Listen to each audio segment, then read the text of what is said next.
Right. So what does that come into? Like if that's against God, right? Killing, like you said, which is murder, shedding innocent blood, stealing, robbing a bank or something. You see what I'm saying? If that is against God and you do it, what are you doing that's against God? So a sin is the breaking of God's law. That's what sin is. Some folks be like, "Cause you drinking a Budweiser?" Nah.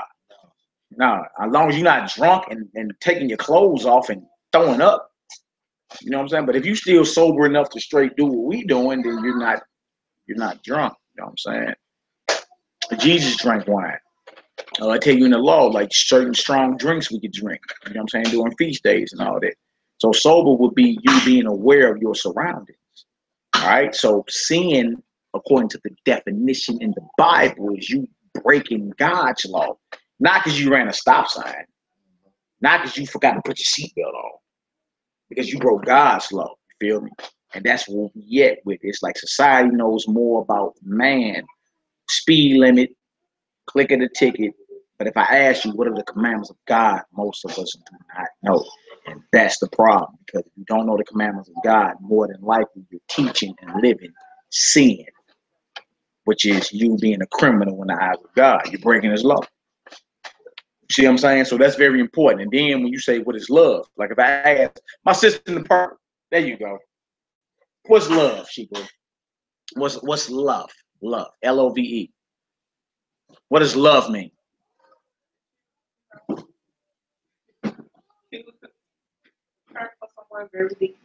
Wow.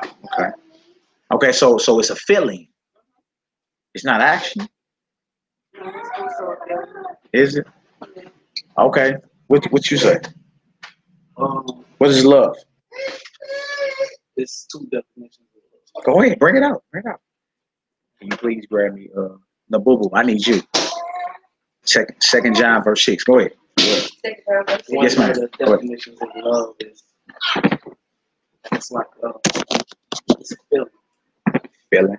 Like the butterfly feeling you get when you see a gorgeous woman, like or just like the love of family. But the other feeling is so love is a feeling. My sister in the back says it's a feeling. It's not action. You saying it's a feeling too? I'm saying that it's feeling. What like what? Okay. I know, but what kind of action? Like showing like that. Just for instance, like somebody outside asking for $1, and you don't know this person from, giving it to them out of love. That's charity. Yeah. Charity. My sister, the green. What is love? Like you love your child, right? Okay. What is love? What is it? Feeling, action. What is it? That's a good thing. I like your answer. Yeah. That's what's up. Because that's what most society feels. It's a feeling of admiration. Some folks think it's that butterfly. You know, the butterflies you get in your stomach when you see somebody like, dang, I'm attracted to them. That feeling, you feel me? Now trip off this. Now trip off all y'all answers, right? Trip off what the Bible says love is. And that's where we at. We just trying to get our people to understand what we've been taught and what we've been programmed to believe ain't necessarily what God says it is. You understand? All right, so you got that, boo-boo? 2 John verse 6, what does it say? Now, we're right to the point. This is love. What is it? That we walk after his commandments. This is the commandment, that as ye have heard from the beginning, ye should walk in it. Now, trip off that. Love is to walk in God's commandments. That's action. It's not even a feeling. Scripture, I need 1 John 3, if you can, boo-boo, just real quick. 1 John 3, 16. The scripture, 16 through 18. The scripture tell us, don't love in word. You know, everybody be like, I love you, boo-boo. I love you, all that. You know what I'm saying? We all grew up like that, right? But we just read that love is to walk after God's commandments. So how you been showing anybody you love them if you don't know God's commandments? How? In other words, trip off this. I love you by not stealing from you. I love you by not bearing false witness on you, lying on you. You see what I'm saying? I love you by not coveting what's yours. See what I'm saying? Love is action, keeping the commandments of God to show that you love somebody. It ain't got nothing to do with lip service. Ain't got nothing to do with a deep feeling we all gotten. You feel me? And that's how we kicking this Bible study off, just to show y'all, because y'all new here. You know what I'm saying? That a lot of stuff that we've been programmed to believe, it ain't even true. It ain't even true. And then trip off this. It ain't like it's just y'all. Like once you get to understanding, going out to society tomorrow, ask your close loved ones. Like, what is love? Ask 10 different people and trip off the 10 different answers you get. If everybody in love know what love is, why everybody got a different definition? You see? Why are we going through curses about it? That's and that's where we at with it. The Bible is the word of God, it's the truth.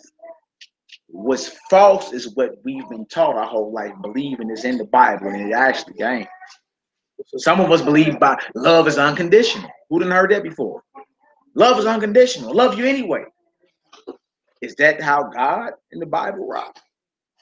God said, if you love me, keep my commandments. Right. So love is conditional. It's not unconditional. God don't say I love you anyway, even though you rebelling against me. He said, no, if you want me to have mercy on you, do what I tell you to do. You see, that's the difference. They gonna teach you religion. We gonna teach you commandments and a nationality, all out the very same Bible. All right, 1 John 3, I think it's 18. 18. What it say? Yeah, I believe so. I thought it said 16. Yeah, but that's what 18 say. My little children, let us not love in word, neither in tongue, but in deed and in truth. And love in deed, action, and in truth. You see what I'm saying? The truth is the love of God is keeping the commandments of God. You show folks you love them, whether it be your spouse, your children, your God, by keeping the commandments of your Creator. You feel me? What did the Lord say about the children?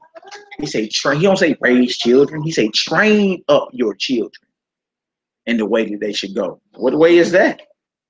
Join the Boy Scouts? What way is that? You're gender neutral. Just you can be, even though you were born a girl, you can be a man 10 years from now. What is the way that you should go? The commandments of the Lord. That's where we at, all right? So do y'all understand where we going thus far? My sister in the purple, what's good? Your arms crossed. Talk to me. Okay? You got any questions? I see you over there. You know them wheels spinning. You sure? All right, that's what's up, my bro. You good? Okay, my sister. We good? Let's get this Matthew 4. Oh yeah. We got y'all. What's up with y'all? Y'all got y'all. You got your head covered or something? Oh no, we can keep going. They asking how to return it off. The honor and humility. ST Isle. We finna get her done. Mignon with the perk. Girl, you looking like you ancient over there. Right. Dang. I don't know what's going on. All right, now look. We're going to go to Matthew 4. We're talking to bro about the entertainment. All right? Talking to bro about the entertainment. Now, the deal get brought to, if you look up Dave Chappelle, if you look up Martin Lawrence, if you look up Tyler Perry, any of them, certain deals get brought to them. Like you didn't been this successful, you didn't got this far in entertainment or whatever. What else are you willing to do? You see what I'm saying? It's deeper than just like your talent's only gonna get you so far. They know who you are, they know you're the best in what you do, but they are the vanguards. They hold the keys to everything that you're trying to be. Very successful. You feel me? Mansions everywhere. They know all that. Anything better than going back to the ghetto, right? So let's read Matthew chapter 4. We're going to deal, start at verse 1. We're going to deal with the Son of God, which is the Messiah, and the devil who straight came to him with a deal. And ask yourself, is that what folks are doing today? You know what I'm saying? Ready to get it in? Yes, do it. Let's do it. Reading from the book of Matthew, chapter 4, verse 1. Yes, sir. Then was Yeshua led up of the Spirit into the wilderness to be tempted of the devil. Jesus or Christ was tempted of the devil. So everybody in here gonna be tempted. Never think you ever been driving and some wicked thoughts cross your mind. When walking down the street, you be like, where in the hell did that come from? Like, why am I thinking about robbing that bank right there? Or you feel me? So the thing is, you're going to be tempted. All right. Now, when you get tempted, what do? Do you just say, all right, come on in, man, it's all good. What you been up to, devil? Like, right? Or do you go into action? Let's read. Verse 2. And when he had fasted 40 days and 40 nights, he was afterward in hunger. And when the tempter came to him, he said, if thou be the Son of Yah, command that these stones be made bread. So this the devil asked him, you the Son of God, right? You hungry? Command the stones to be made bread. No, you hungry. You done fasted 960 hours. 40 days and 40 nights. No food, no water. Come on, Hebrew. But he answered and said, it is written, man shall not live by bread alone, but by every word that proceeded out of the mouth of Yah. Now look, the Messiah was quoting what's called the Old Testament.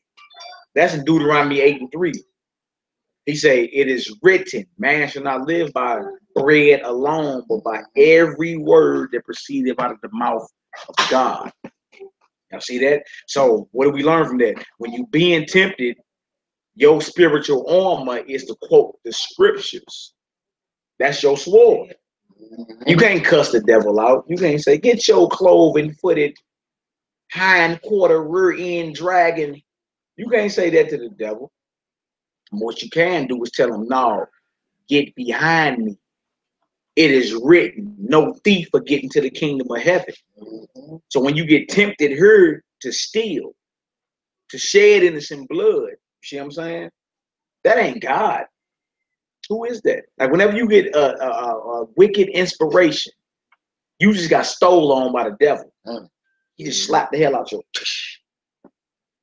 You either gonna duck the next one and swing back with the script, or you gonna say, thank you, sir. May I have another? What you gonna do? Everybody in here get tempted to do something that's against God. And when you get tempted, you already know it's against the Most High. Nobody got to give you no manuscript to know what you're doing is wrong. You know what you're doing is wrong. All right. Now, either we gonna entertain it and let it rest here, or we gonna identify that's the devil trying to get me to go against God. Get behind me, devil. No thief will get into the kingdom. And you ain't got to say it out loud. You can say it in your mind. And it'll blow your mind how quick that inspiration leaves you. Now you're waging spiritual war. Because the scripture says what? A sword. When we get to Ephesians 6, it don't say that. The word is a sword. That's your spiritual arm. That's your spiritual gun to shoot at the devil. But you got to know the commandments to know that's wrong right there. I can't be doing that. What else to say out? Verse 5. Yeah. Then the devil taketh him up into the holy city, and setteth him on a pinnacle of the temple, and saith unto him, if thou be the Son of Yah, cast thyself down, for it is written, he shall give his angels charge concerning thee. Trip up there. He's trying to get the Messiah to commit suicide. You the Son of God, jump off this building right here. Cast yourself down. You see? So if you ever had suicidal thoughts, that's not God. When I say thoughts of depression, I'm suicidal, I'm depressed, that's the devil all up in your mentals because you ain't rebuked them. Because you ain't told them, look, man, you can't. It's like somebody popping them at your crib and say, look, what's your name? Cherie? Jewelry. Like jewelry? Oh, that's what's up. I'm sure about this. That's like me popping up at your spot and say, check this out, she, bro. I got 100 flat screen, 61-inch TVs all for you. This is your lucky day. And guess what? You ain't got to pay a nickel, dime, or quarter for it. You want them? Why you don't want them? It's a hidden agenda. This is stolen. This is stolen material. Now, true about this. Receiving stolen property is what? That's a crime. All right, so if I popped up at your crib and said jewelry, right? I got 161-inch flat screen, high definition TVs for you with the Fire Stick already on them. You good. And today is your lucky day. They're all free. Your next step should be, I'm slamming the door in this nigga face. Hell no, get off my porch. Bye. You see that? The temptation came. We added the fire sticks on. Look at you. That's it. You start thinking about that, huh? Even if the Fire Sticks was on there. Even if it was 10 flat screens, not 100. Even if it was 30-inch, 33-inch, and not 61. Regardless, the fact of the matter is, someone is at your door tempting you to receive stolen property. Right? Now, as quick as you will slam the door in his face and say, get the hell off my front porch with that before I call the police. That's as quick as you need to be when the devil come tempt you to go against God. See? When the devil tempted the Son of God, he checked him. He didn't receive, he didn't say, oh, okay, that's what's up. Let me take the deal. Yeah, that's okay. Ooh, it sounds good. He shut the door on his face. He slammed in his face. That's what we need to do. Whenever you tempted, slam the door in the devil's face. And as simple as saying, look, man, ain't no thief gonna get into the kingdom. Bye. It's that simple. And that desire leaves. It actually leaves you. All right, come on. What else is that? Verse 6 again. Yeah. And saith unto him, if thou be the Son of Yah, cast thyself down, for it is written, he shall give his angels charge concerning thee. Here come the devil twisting scriptures. Yes, ma'am. Just see how the devil is just saying it is written. It's he telling him what he know about the scriptures is already written, but we don't need it. Yeah. Yeah. He's quoting himself. It is written. Yeah. That's what you're supposed to do. Yeah, and he twisting scriptures. He using scriptures to justify suicide. So even if he come to you speaking smooth, fancy suit, smell good, look like the man of your dreams, ladies. Huh? Bobo? Look like the man of your dreams. Still, if it's against the Most High and you know it's against the Most High, slam the door in his face. Thou shalt not tempt the Lord your God. All right, come on, Negro.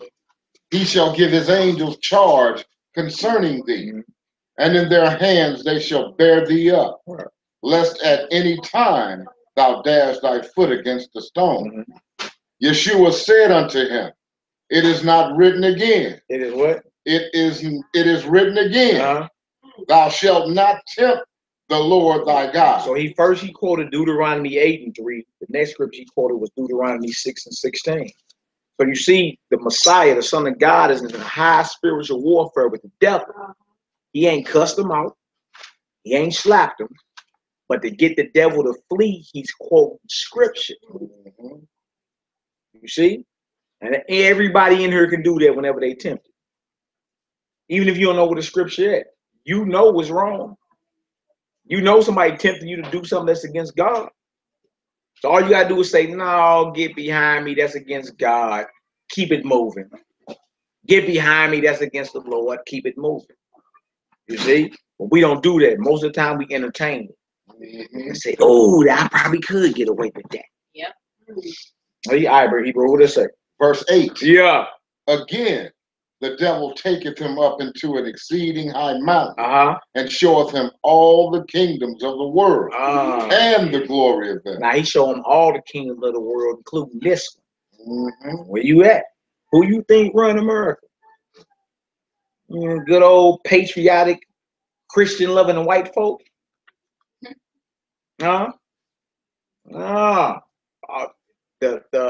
force behind every kingdom that's running this present world is the devil. This is his kingdom right now. Feel me? And what he's trying to do is to get you to submit in the door of your mind. Submit to me. Submit to me.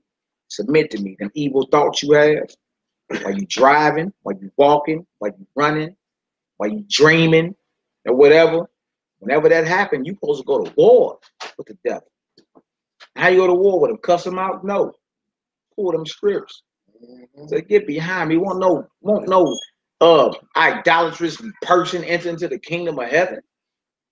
You're like, dang, he on this game. That's what he do. He come tempt you about your knowledge of God's commandments. And if you don't know him, guess what you're gonna be a victim to? Or who you gonna be a victim to? The devil. Every time. You're impulsive. Something happened, you got bow-legged in the shoulders, got me messed up. Huh? 10 levels of hell done broke loose. Because you don't know the commandments of God. All right, come on, Hebrew. Verse 9. Yeah. And saith unto him, all these things will I give thee, if thou wilt fall down and worship me. That's why I was getting at with the entertainment. Yeah. That's coming. As far as you know, you can get certain levels within that, but it's coming to where you're going to have to make some type of decision. All the kingdoms of the world can give to the devil. He told the Son of God, I give you all these kingdoms if you fall down and worship me. So if he told that to the Son of God, what make you think you exempt from that? Talent gonna take you. You feel me? You're a talented brother. You're Israelite. You're one of God's chosen. That's right. But the time is coming when the devil gonna say, bow and worship me. Make a blood oath with me. You feel me? And if you think it's a game, just check all the entertainment, man. And a game. Well, people ain't talking this Illuminati 1776, May 1st. They ain't talking all this for nothing. You know what I'm saying? A lot of people, if you trip off their music, Jay-Z and all them, they've been yelling Lucifer. They've been yelling Lucifer, which is another name for the devil in the Bible. We grew up listening to some of the songs. The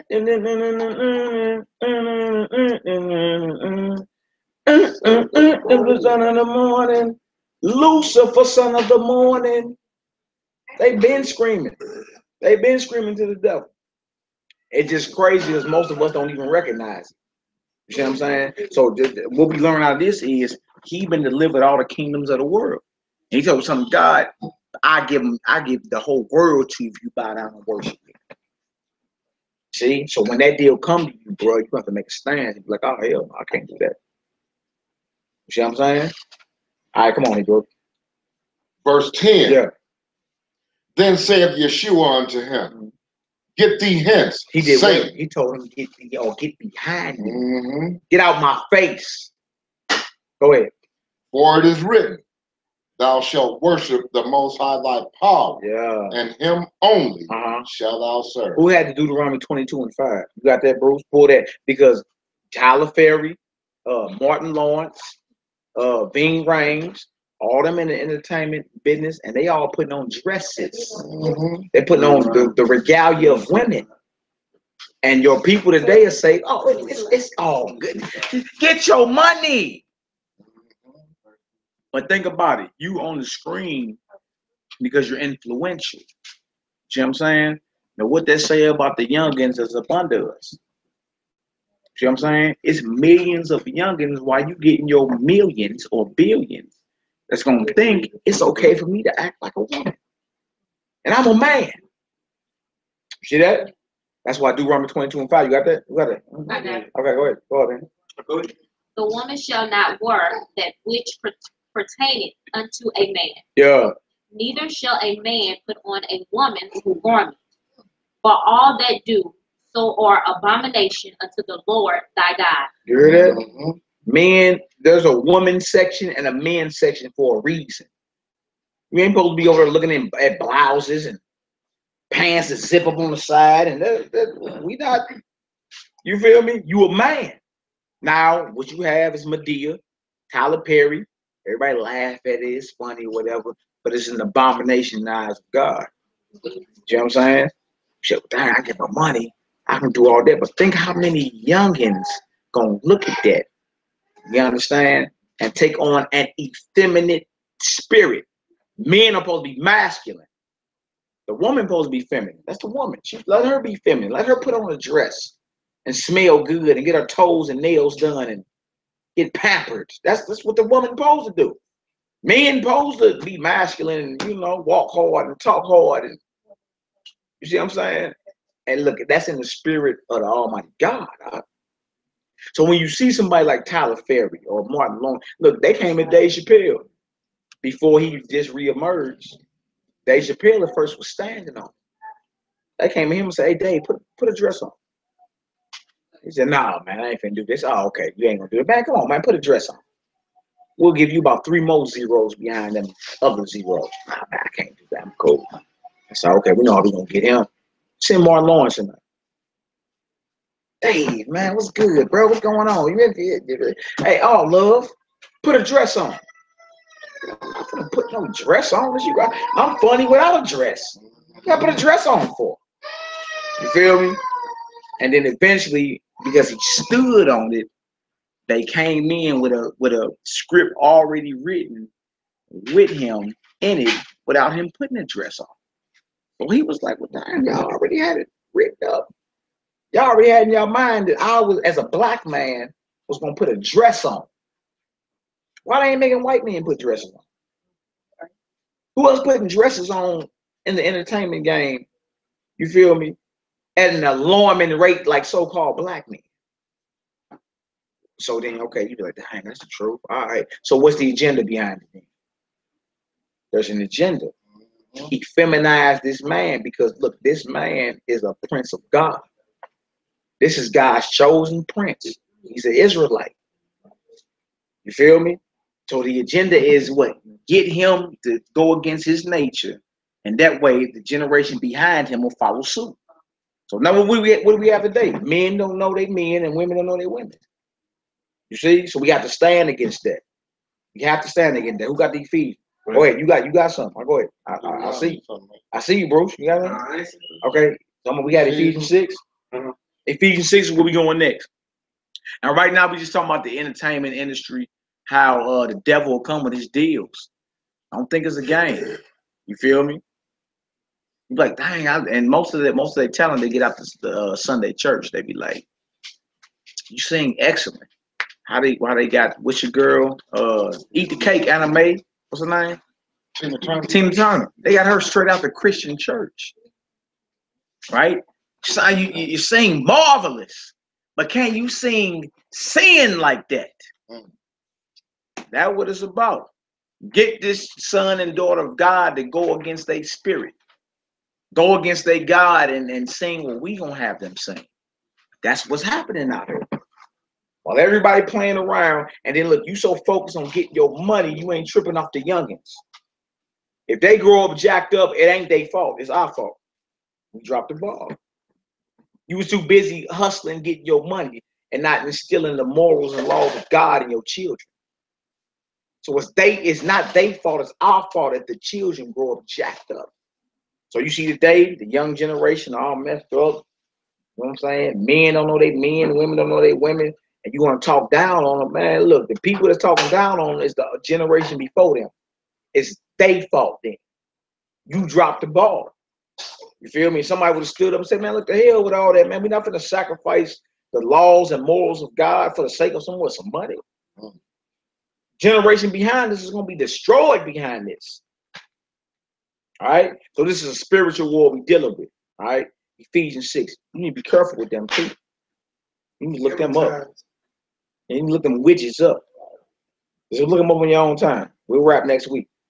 All right? Ephesians 6. You got that, Rod? Got it right here. Mm-hmm. Start around verse 10. Read like 10 through 18. Ephesians 6. Finally, my brethren, be strong in the master and the power of his might.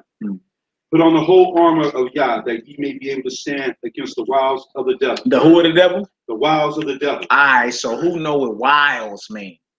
My Hebrew just came in. I'm finna pick on you right here. What does wiles mean? He said you need to stand against the wiles of the devil. What does wiles mean? Huh? Wiles. All right, now trip off there. Wow. What about you, little joker? I see you over there paying attention. It's my little Hebrew right there. The wiles of the devil. If I was like, your little friend tricked you, right? He tricks you with all type of wiles. Yeah, trickery, deceit, lies. So this right here is saying, be strong in the Most High. I mean, the power is might, that you may be able to stand against the lies, the deception, the tricks of the devil. Be strong in the Lord. Don't be weak in him. The Lord ain't about being weak. Meek don't mean weak. You feel me? Meek just means you got a whole bunch of patience, but meek don't mean you weak. Like you soft. All right, what else to say, y'all? Okay. Put on the whole armor of Yah, that ye may be able to stand against the wiles of the devil. For we wrestle not against flesh and blood, but against principalities, against powers, against the rulers of darkness of this world, against spiritual wickedness in high places. So he's saying right here, we don't wrestle against flesh and blood, right? So what you wrestling and what you fighting against, even though it's physical people we seeing, everybody you meet got some type of spirit on them. Everybody. And that spirit is either of the Most High, the God of Abraham, Isaac, and Jacob, the creator of heaven and earth, or is that the devil? Yeah, well, how do I know? That's the next question. You know what I'm saying? How do I know which is which? He's just letting it be known. Like, we're not wrestling against flesh and blood. When you're arguing with your people, you're going back and forth, it ain't the flesh you warring with, it's the spirit you warring with. Everybody you ran across in your life, everybody in here has a spirit that they are entertaining. Everybody. That's it. The spirit is either of God or it's of the devil. Now, my sister just came in. She's smiling. It's all good. We family up in here. The question naturally going to rise like this. Yeah, hook me up. The question naturally going to rise, how do I know which spirit that person is entertaining? Wouldn't that be a good, legit question? All right, so we're going to get into that right after we finish reading that. Because the Most High, the spirit of the Most High, give you telltale signs to let you know what you're dealing with. The Lord don't never leave us out there just like dumb. Like, dang, I don't know this person I'm dealing with. And then the truth about this, majority of the time, you already know. The Lord gave us common sense for a reason, y'all. But being you need a specific answer, we're going to get into it. We're going to get into it to show, all right, so when I'm witnessing this type of behavior, that's the devil, that's Satan. When I'm witnessing this type of behavior, that's of the Lord. All right? So at that point, how you choose to deal, and if you continue to deal with it from that point on, that's totally on you at that point. We're going to get specific answers. But I'm telling y'all, bro, you already know. You already know. The Most High he never leave you dumb out here. He don't never leave you to where you don't know what's really going on. You know, you just be second guessing. You know what I'm saying? You be want to give somebody what they call it, the benefits of the doubts. The keyword is doubt. Huh? But you know that person you dealing with day in and day out is satanic. Or dealing with a satanic spirit, should I say. Or the devil. You feel me? You know, like the moves you make. You feel me? Like, how many times you done made a move and you be like, I should listen to my first mind. Boy, so everybody knew that one. Your first mind is God. It's the Lord. Go back to Genesis. You be like, how do you know that? Go back to Genesis. The first mind with Adam and Eve was the Lord. He say, do this, do that, don't do that. Your second mind was the devil. He say, what did God say? You ain't got to listen to him. He don't want you to have no fun. Most of the time, we as a people, we go with our second mind and not our first one.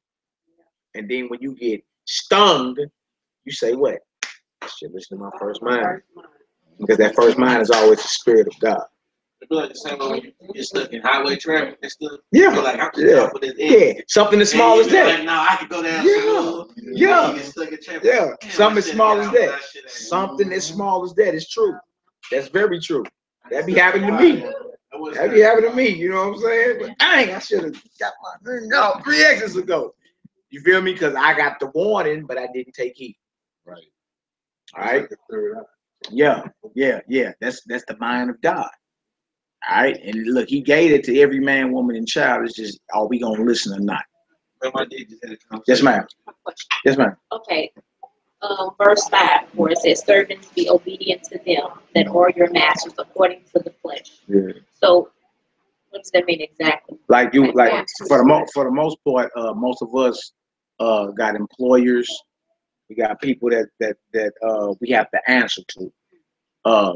Our spirit today is, I ain't got to answer to nobody. I can do whatever the hell I want to. But no matter what you do, there's rules. Whether you go to work and clock in, right? Whether you go out in the streets, there's rules you got to abide by. All right. Now, when he going to that, he going to people that's over you, like in the spirit. Certain people, like elders and all that. Certain people were ordained to like watch over you when it came into it. You feel me? You got people that try to use that and say, well, that's the Klan, the KKK, or the Klan or whatever, right? But we can let's do this real quick. Can you hold that? Let's show scripturally. I'm just going to be talking. Show scripturally. 1 Corinthians 16. Can you grab it for me real quick? Start around 13. Let's read down. And I got one in Timothy too. I got one in Timothy as well. We're talking about 16 what? 13. And read down for me. That's a good question. You feel me? Because some people some people say, well, they use that doing slavery. They ain't got nothing to do with that heathen that raped your mama and hung you and castrated you. And then you just got to just obey and submit to his every call. No, that has nothing to do with that. A man has every right to defend and even die for his family if need be. Right? No greater love hath a man than this, as 1 John 3:16, that a man die for his brothers. See what I'm saying? So you got, look, even that, but even watch the Birth of a Nation with Nat Turner. That old boy was like, man, look, every script they try to justify how they do us wrong. It's most scriptures justifying us rebelling against that. The Lord ain't never like even though he put us into captivity for our going against him, the heathen overstepped their boundaries. You see what I'm saying? So how they did Sandra Bland down in Texas, they went beyond their boundary. I did Michael Brown out here in Ferguson, went way over their boundary. How they did Eric Gordon in New York, choked him out. I did Freddie Gray in Baltimore. Feel me? And countless other brothers. Philando Castile up in Minnesota. You know what I'm saying? Alton Sterling down in my brother down in Baton Rouge, Louisiana. You feel me? See, so all this has to be answered for. And the scripture tell you that it's a righteous thing with our God to pay back tribulation. Shalom, oh. Tribulation of those that trouble us, that get at us. So the God of the Bible is all about payback and tribulation, getting at our enemies. You feel me? We just got to be obedient to his cause. That's all that he is, man. So you got the 1 Corinthians 16? Read that for me out. The book of 1 Corinthians, chapter 16, verse 13. Yeah. Watch ye, stand fast in the faith. Quit you like men. Be strong. Be strong. Quit you mean be strong like men, not weak.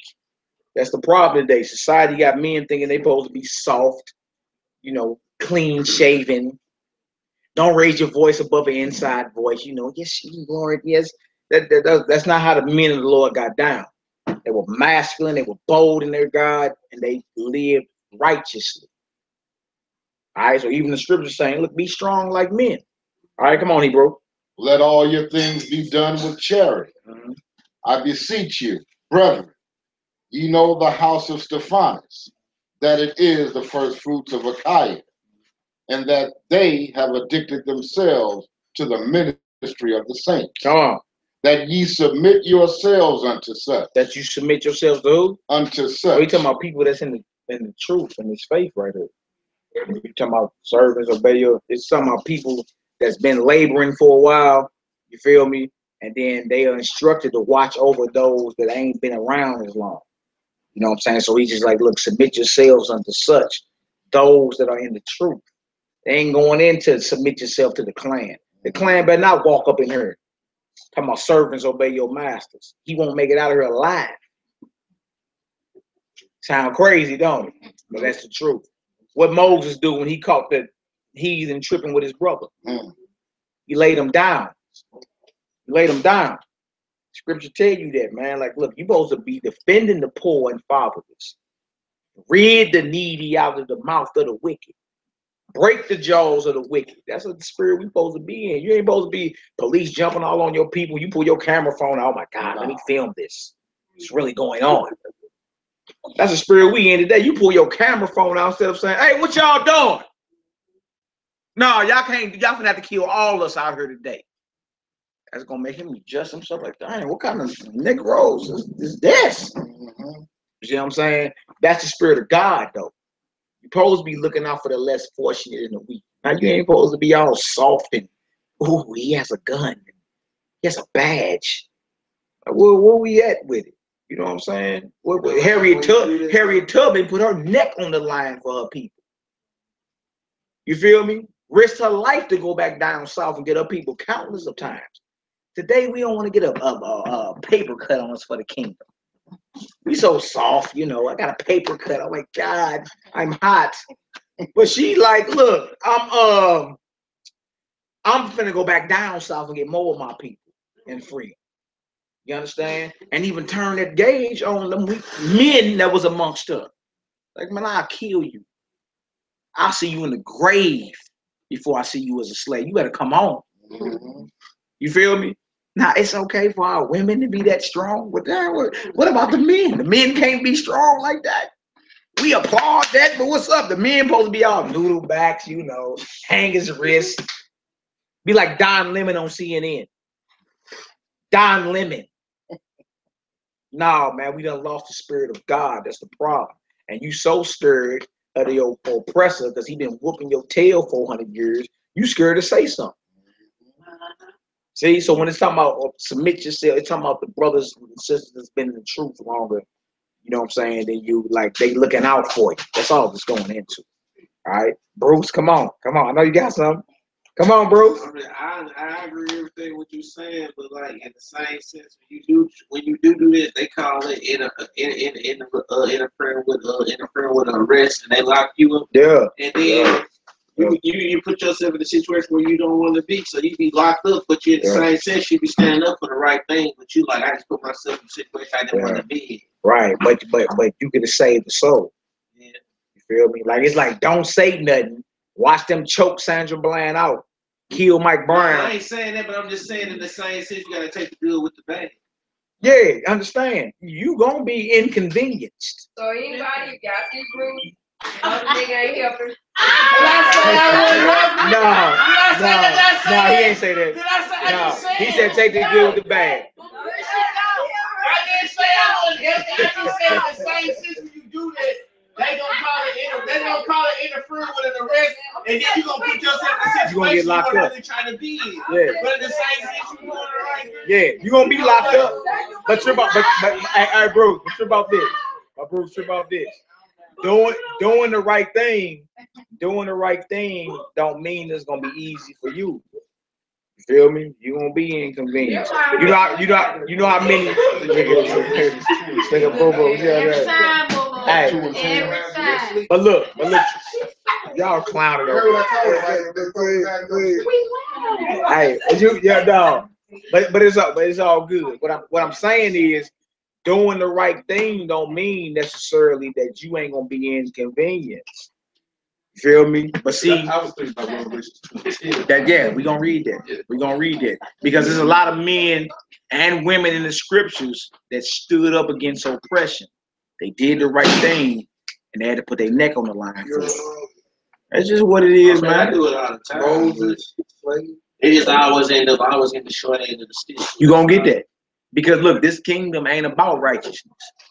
The thing is doing what your God say regardless of what the outcome is. You see what I'm saying? Because your God gonna reward you eternally. That's the thing. You feel me? We gotta get out of this thinking we're gonna get rewarded on this side for it. Like, if I gotta go to jail because you claim I interfered with a police investigation. But it saved these brothers that was pulled over. They was gonna kill them brothers. You feel me? She locked me up for my 35 hours of foot. All right, whatever. I'm in and out this deal. I ain't tripping off that, but it saved my people. You see what I'm saying? Even the brother Tupac, Pac.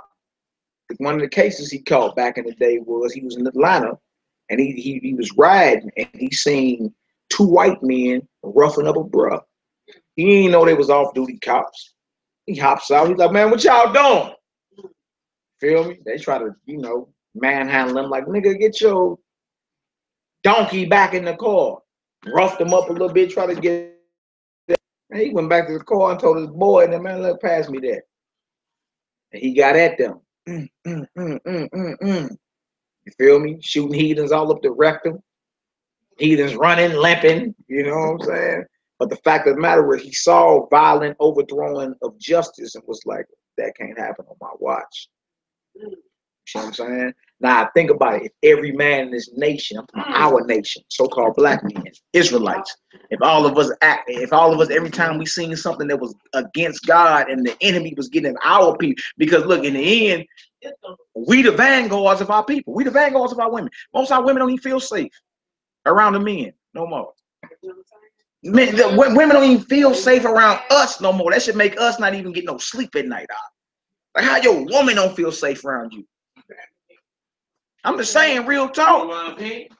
I know. No, I'm just saying like I'm just talking. No. I can be honest, like I'm just saying it's been a lot of men that just been raised by women. So like no doubt. They've been known to tuck their tail because their mom always tell them like avoid the situation where you live and see another day. All right, so trip off this. Trip off. No doubt. I'm saying you have parents bro, you shouldn't have turned but what? cheek. But look, what we saying is I've been told to turn the cheek to certain situations. Bruce, what I'm saying is that right in the eyes of God or wrong?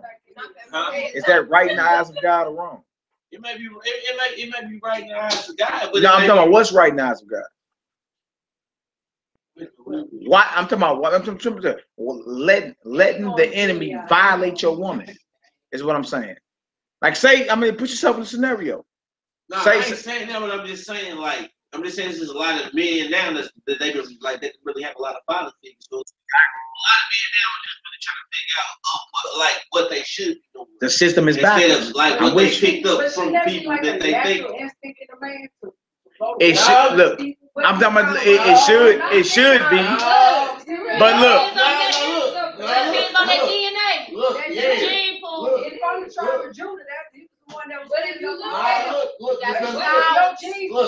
I got a couple partners with sisters, and they will not go fend for their sister. They'll fight for their girlfriend.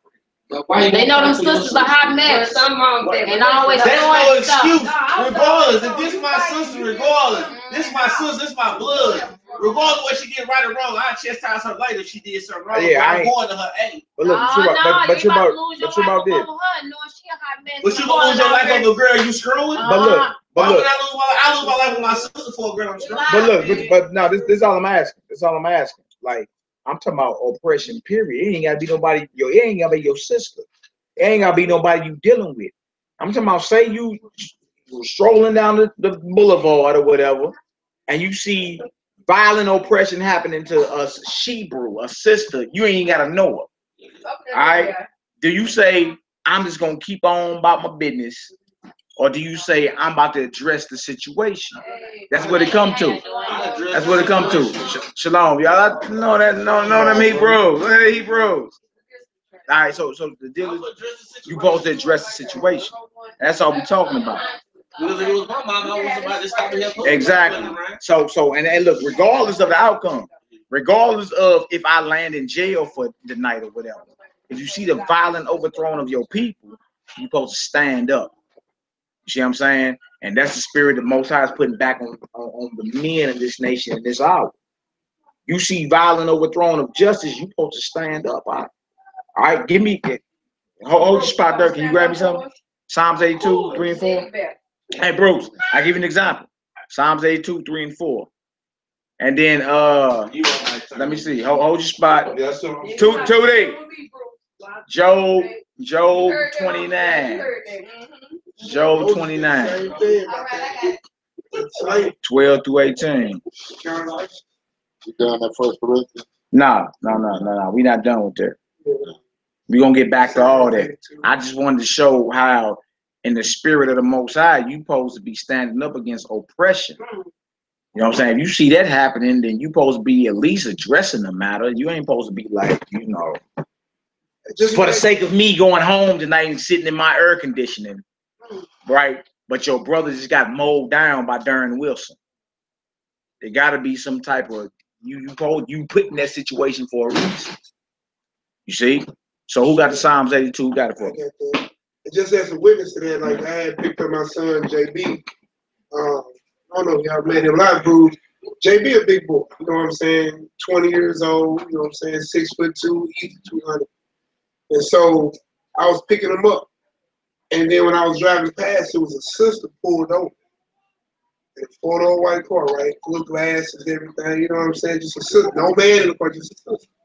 There's a police car behind her, a police car on the curb, and another police car behind the other police car. Like, what the hell did this little sister do? That damn thing. That many police cars. So I grabbed JB. I whipped back around the corner. I could call up, no script. I could say, hey, bro, what happened when we saw that girl pulled over? Pulled over. I pulled her right at this business, right across the street. Me, my son, and the business owner got right out. Let them cops know we looking dead at y'all. You know what I'm talking about? Now, I ain't sitting there over there crying, you know, because you don't know what's going on. But when they know that people are paying attention, they can't get anything off. You see what I'm saying? But you have to be willing. If it go there, listen, if there's videos of white communities when the cop pull up and that cop is off, the white community stand in and fight for that person, you know what I'm saying, that person get away. No doubt. What's wrong with them? You see what I'm saying? Listen, take They death didn't scare you Negroes with death. You scared. Take death off the table. I already know what it is. Yeah. Death in jail. You see what I'm saying? Even in their constitution, they tell you unjust law, you're supposed to fight against it. That's what they tell you. Martin Luther King was scared to go to jail, and especially if you're supposed to be the truth. Look, in the Bible, go harder than that. Look, the Bible tell you the same thing. Let's look at Psalms 82. Psalms 82, 3 and 4. Tootie, you got the Job 29. Read 12 through 17, then we Exodus 2 and 11. Let's get back to what we was on after that. Because the sister, what mean go? Where she go? She asked a question, but all right, go. All right. Psalms 82, verse 3. Defend the poor and fatherless. That's right.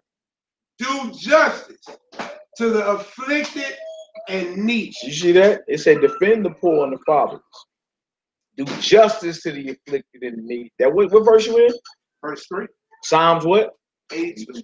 Verse 3. You gonna read that again? That's a commandment. That ain't a suggestion. Not a suggestion. You see? Defend his action. Yeah, go ahead. What it say? Defend the poor and fatherless. Yeah. Do justice to the afflicted and needy. Deliver the poor and needy. The who? Deliver the poor and needy. The Bible command that. You supposed to be your neck supposed to be on the line for your brothers and sisters. All right, go ahead. This is a kicker. Rid them out. Rid them out of the hand of the wicked. Now, what does rid mean? Sit my sister in the green right here. What does rid mean? Rid them out. If somebody was to rid you out of the hand of the wicked, what they just do for you? They delivered you. Delivered you out of the hand of the wicked. Like you said, somebody hurt your daughter, what would you do? You would rid her out of the hand of that wicked person hurt her. You see that? You know what I'm saying? See? So y'all parents, man, y'all should understand this. You know, just speak to the mothers. A few sisters in here with their babies, you know what I'm saying? Understand this. How do your child show you their mother? When you say, hey, do this, and they do that, and what mama do? Get them everything. You know what I'm saying? But how do they enact your rap? By being disobedient, talk back, and not do it. You see what I'm saying? Same way we are to our Father. Even in our prayer, when you say the way we pray, because we have a way to pray, right? And it says hands lifted with no wrath and no doubt. Because you're supposed to be reaching at the Father, like you know, that's a mission. Like how your children reach for you, you want your Father to lift you up.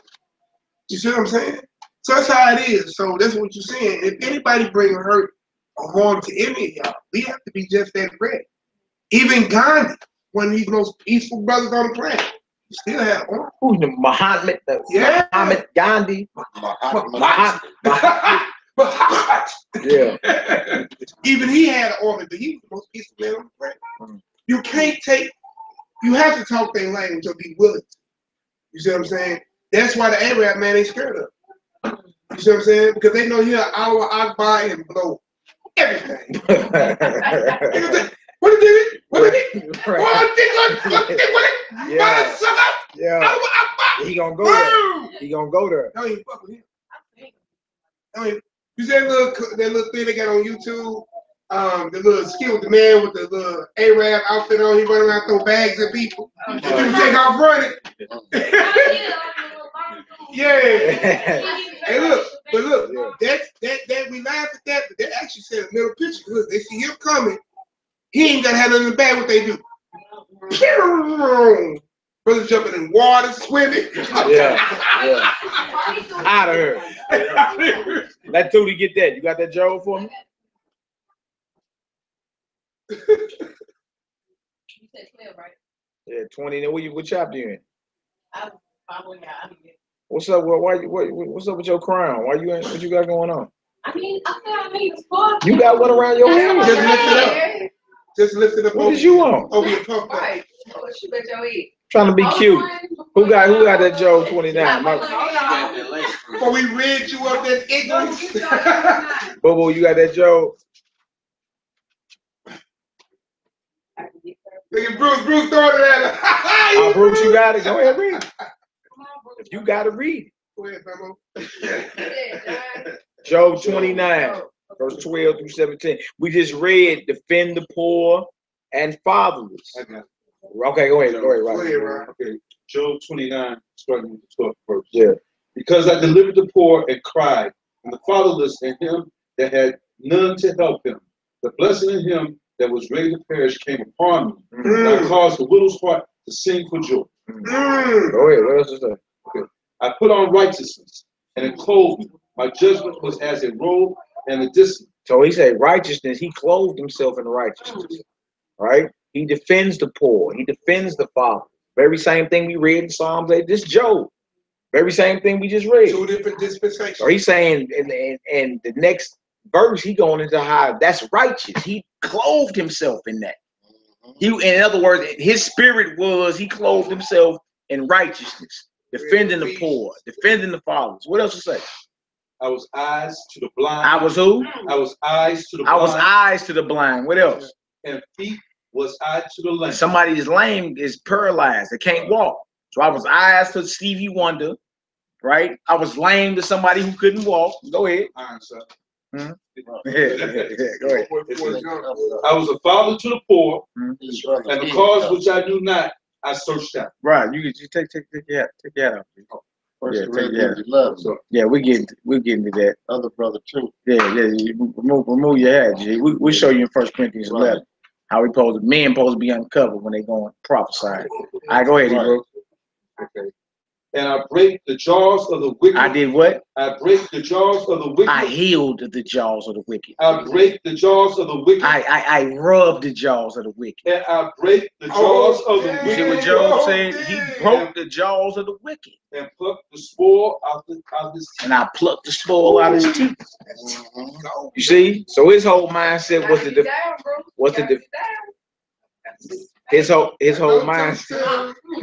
his whole mindset was to defend the poor and fatherless.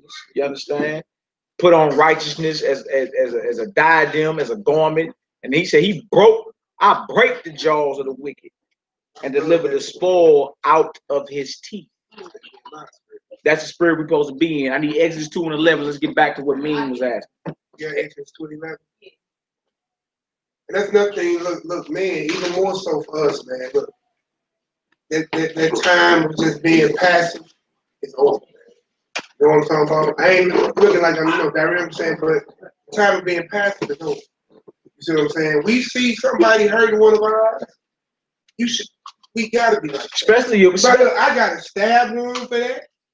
I got a gunshot for that. I ain't just telling you something. We need to be like that. What about the black on black? Same way. I better not catch no. They all to them and tell, you know, like. No, check this out.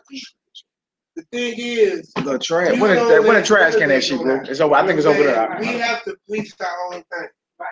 That was a time in this captivity we did. We can go back to 1921. We can go back to 1865. We can go back to 1890. You know what I'm saying? We have community. Here in Missouri, Kenlocken, Wellston, we got Tulsa, we got Rosewood, we got Fort Moses. We got multiple things in history to show. But we were rich, prosperous, self-sufficient, self-sustaining, and we policed our own. Contrary to belief, this Bible don't talk about integration. Right. It talks about separation. Right. Now, I was entertaining a conversation with my brother right here earlier in the week. You know what I'm saying? And what is the first charge that God gave Adam? Even before the fruitful multiply what? Dominion over the animals, right?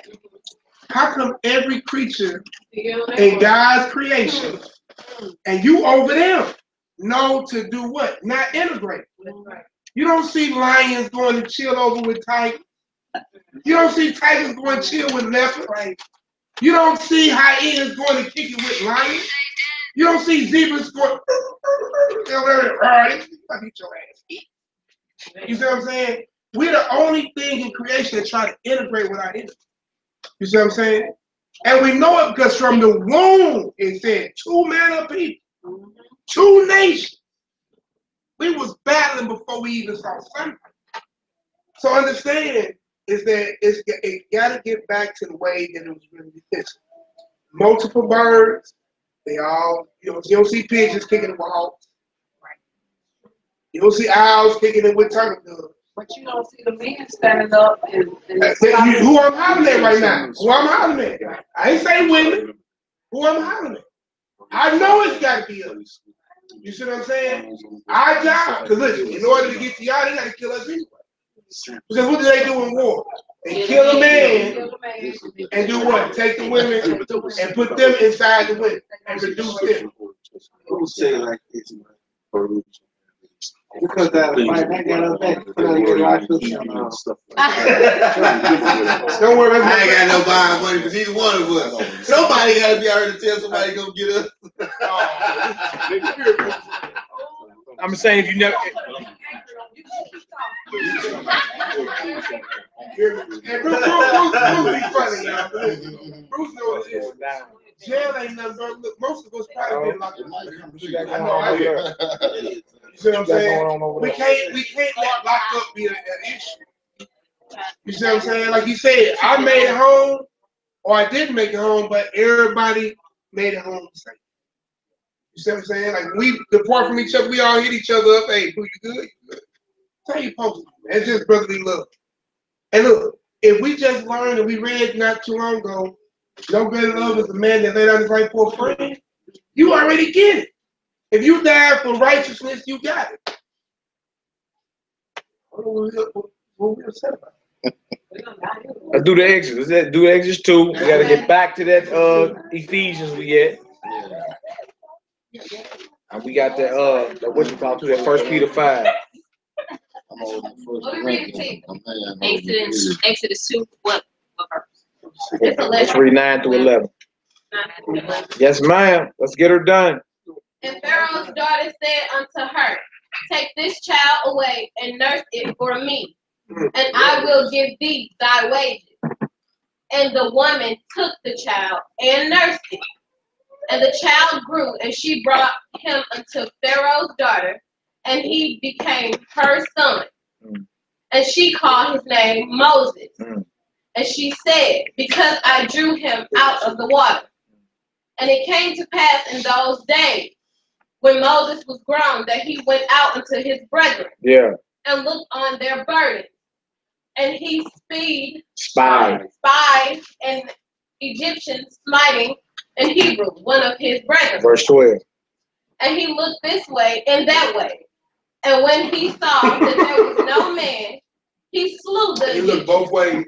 and hid him in the sand. So he looked both ways, looked this He way, looked looked both that way. ways, bro. He Ain't like, nobody looking. Like you crossing the street. And then he laid him down because he spied someone of another nation getting at his brother. All right, we got the next verse because the next verse gonna show it was Hebrew on Hebrew after that, and let's see his response. Go ahead. And when he went out the second day, behold, two men of the Hebrews strolled together. And he said to him that did the wrong, wherefore smitest thou thy fellow? And he said, So he asked him, like, what y'all fighting for? Right. You know what I'm saying? That's that black on black That black on crime black he just was is- asking about.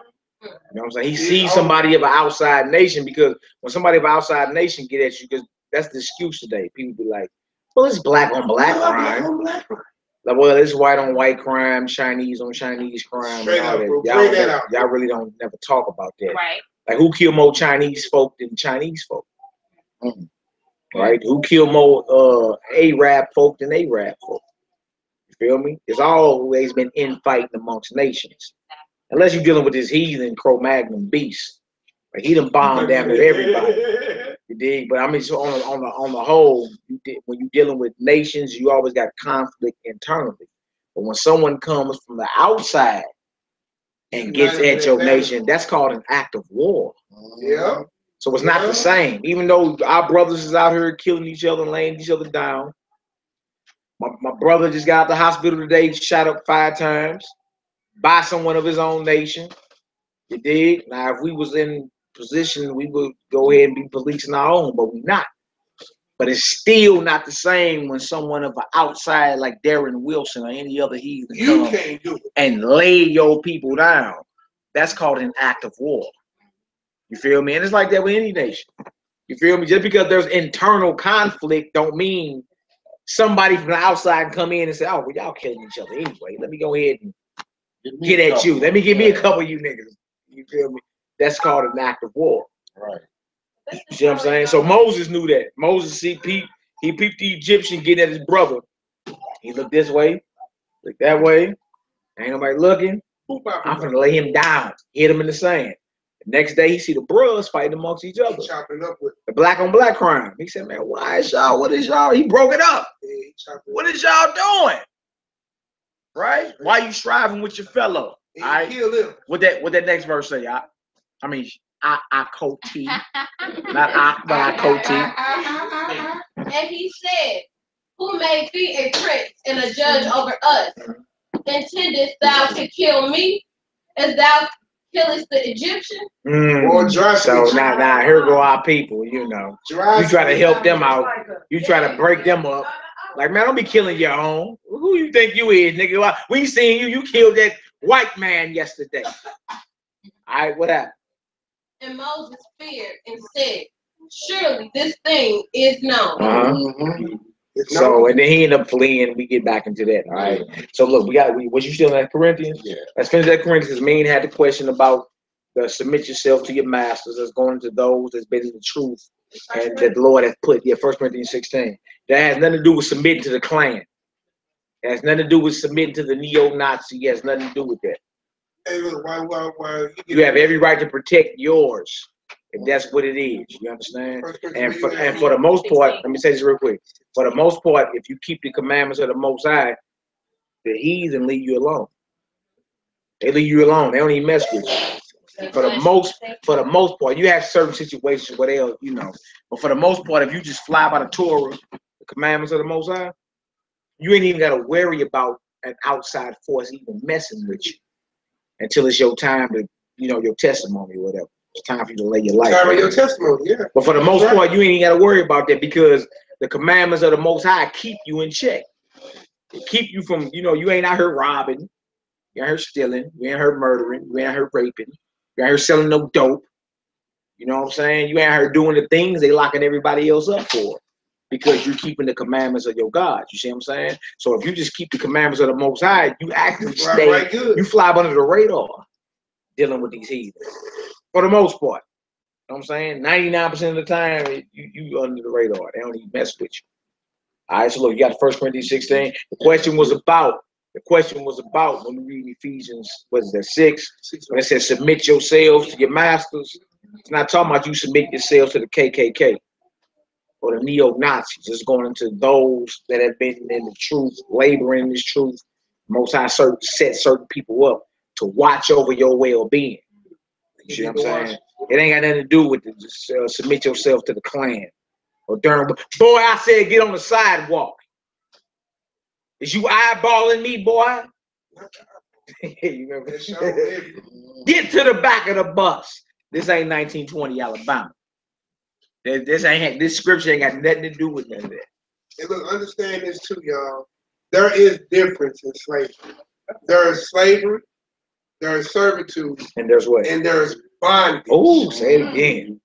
There is slavery, servitude, and bondage. We're under bondage. If that meant, based off her question, would someone perceive, then there'd be no need for the Most High to deliver us out of Egypt, or out of Babylon, out of Assyria, out of the Roman dispensation, out of America. Because it's all about submission to them. You see what I'm saying? It's a punishment for us. Choose ye this day what? Life or death. That's right. Blessings or curses. You don't want to obey me? Well, obey your enemy then. And in that you're going to call upon me. And I will redeem you. I'll redeem you. I got you. But you got to understand. You did this. You can't shoot shots at God like, Lord, why me? No, Lord, why you? That's what it is. So with that being said, you go ahead and read that. Let's do that 1 Corinthians 16. Where you at, Doc? I was at verse 16. What it say? Verse 16. That ye submit yourselves unto such, and to everyone that helpeth with us. That helpeth with us. You ain't talking about the damn clan. Okay, go ahead. And laboreth. And who? Laboreth. Laboring in this. Go ahead. I am glad of the coming of Stephanus and Fortunatus and Achaeus, for that which was lacking on your part, they have supplied. So he's glad that certain people that came and put their hand to the plow. Start doing labor within the truth. That's Paul wrote right now. Shaul writing the Corinthians. He was like, and he named off certain brothers. Right? Look, I'm glad they showed up, put their hand to the plow. They start laboring. Right? So these are the people saying, submit yourselves to. Don't be out of order. I'm like, nigga, who is you trying to tell me what to do? No, it ain't that. That's what it's talking about. You know what I'm saying? Go ahead, Ebro. Verse 18. For they have refreshed my spirit and yours. Therefore, acknowledge ye them that are such. All right, now jump to 1 Peter 5 real quick, and then we get back to Ephesians 6. 1 Peter 5, let's read 1 through 5. And it's again answering main question she asked about Ephesians 6, and it was about servants, submit yourselves to your masters. If you don't be, 1 Peter 5, 1 through 5. You don't be careful and know what the scriptures are saying, you'll start thinking this has to do with you submitting yourself to the KKK or the white power, imperialism, capitalism. You understand? But the whole time he in the scripture talking about submitting yourselves to the men that the Most High set up in the scriptures. You know what I'm saying? Just don't be rebellious. Like Christ is your master. When you submit to Christ. That's right. Christ submits to his father. That's right. You see what I'm saying? All right. That's just what it is. That's right. We was talking earlier. As long as your father liveth, he's your master. That's right. That's right. You want to submit to your father? We got fathers in here. We are fathers, your children. I don't care how old you are. That's right. That's just order, man. That's what it is. Everybody mess up this. It's crazy, right? A Hebrew will get up, go to work for a man who don't give about it, will replace him or hire another one, and do everything he say and be on time. But when it comes to being in his own household, it is what it is. All right. Well, 1 Peter 5. Just think about it. Yeah. You got it out? We're in the book of 1 Peter, chapter 5, verse 1. The elders which are among you I exhort. Who? I exhort. Or encourage. Go ahead. Who am also an elder. This is Peter talking. K-Fop. Go ahead. And a witness of the sufferings of Hamashiach, and also a partaker of the glory that shall be revealed. Yeah. Feed the flock of Yah which is among you. Feed the flock. Talking to the elders. Feed the flock which is among you. Go ahead. Taking the oversight. Taking the who? The oversight. What is oversight? Watch Yeah. Yeah. Taking the oversight. Go ahead. Taking the oversight thereof. Not by constraint. It ain't by iron fist you doing it. It's not by constraint. You punking people into getting in order. Go ahead. But willingly. But willingly. Go ahead. Not for filthy lucre. Not for no type of money. Not no type of like Creflo dollars. Did y'all see that nigga? He just got a pulpit built out of $100 bills. Yeah, Have y'all seen that? Yes. Creflo, creator flow of dollars. Just got him an altar built of all $100 bills. I said, look at this. Yeah, the we're not gonna call him a pastor, but yeah, that Negro. Yeah, him. Yeah. Yeah. He got him a whole thing built of $100 bills. Filthy lucre. Right? He just signed a lucrative contract. See what I'm saying? So when you're dealing with, when they say not for filthy lucre, it's going into you not doing the will of the Most High for the sake of money. Really, Feel me? This ain't about that. This ain't about that. It ain't about no big head Ben Franklins. I take that to make certain things run. Like you need that light bill. Well, call it that. Say the light bill is this. Let's ante up and get her done. You feel me? Or we may need to support a brother. Like, all right, well, he out in Cali, we want him to come out here and teach. We'll pay for his plane ticket and put him up in a hotel or something. You feel me? Get the sisters to get their food stamps together and we'll cook for the brother or something. You know what I'm saying? Something like that. We're gonna support the brother. That's real, bro. But that's support. That's not salary. Right. It's not salary. You feel me? Hold on, Shebrew. Let's finish and I'm coming to you. Go ahead. Not for filthy lucre. Yeah. But of a ready mind. Of a who? A ready mind. That means you're constantly ready to teach and feed our people. Constantly. Go ahead. Neither as being lords over Yah's heritage. Oh, you hear that? Neither. You hear that, Shebrew? It said neither as being lords over God's heritage. You ain't supposed to be amongst the ones you teaching like you just, what drop out my rear end don't stink. Y'all stink, but mine don't. You ain't supposed to be as lords over God's heritage. Christ told us we are brothers. Keep it at that. All right, go ahead. But you got some of the people that feel like you can't tell them because they old or they feel like they wild. I know, so what they call it? Hypocrites. All right, what else though? When you can't call somebody, you can't tell nobody nothing. What spirit is that? Spirit of what? What's that? What spirit of what?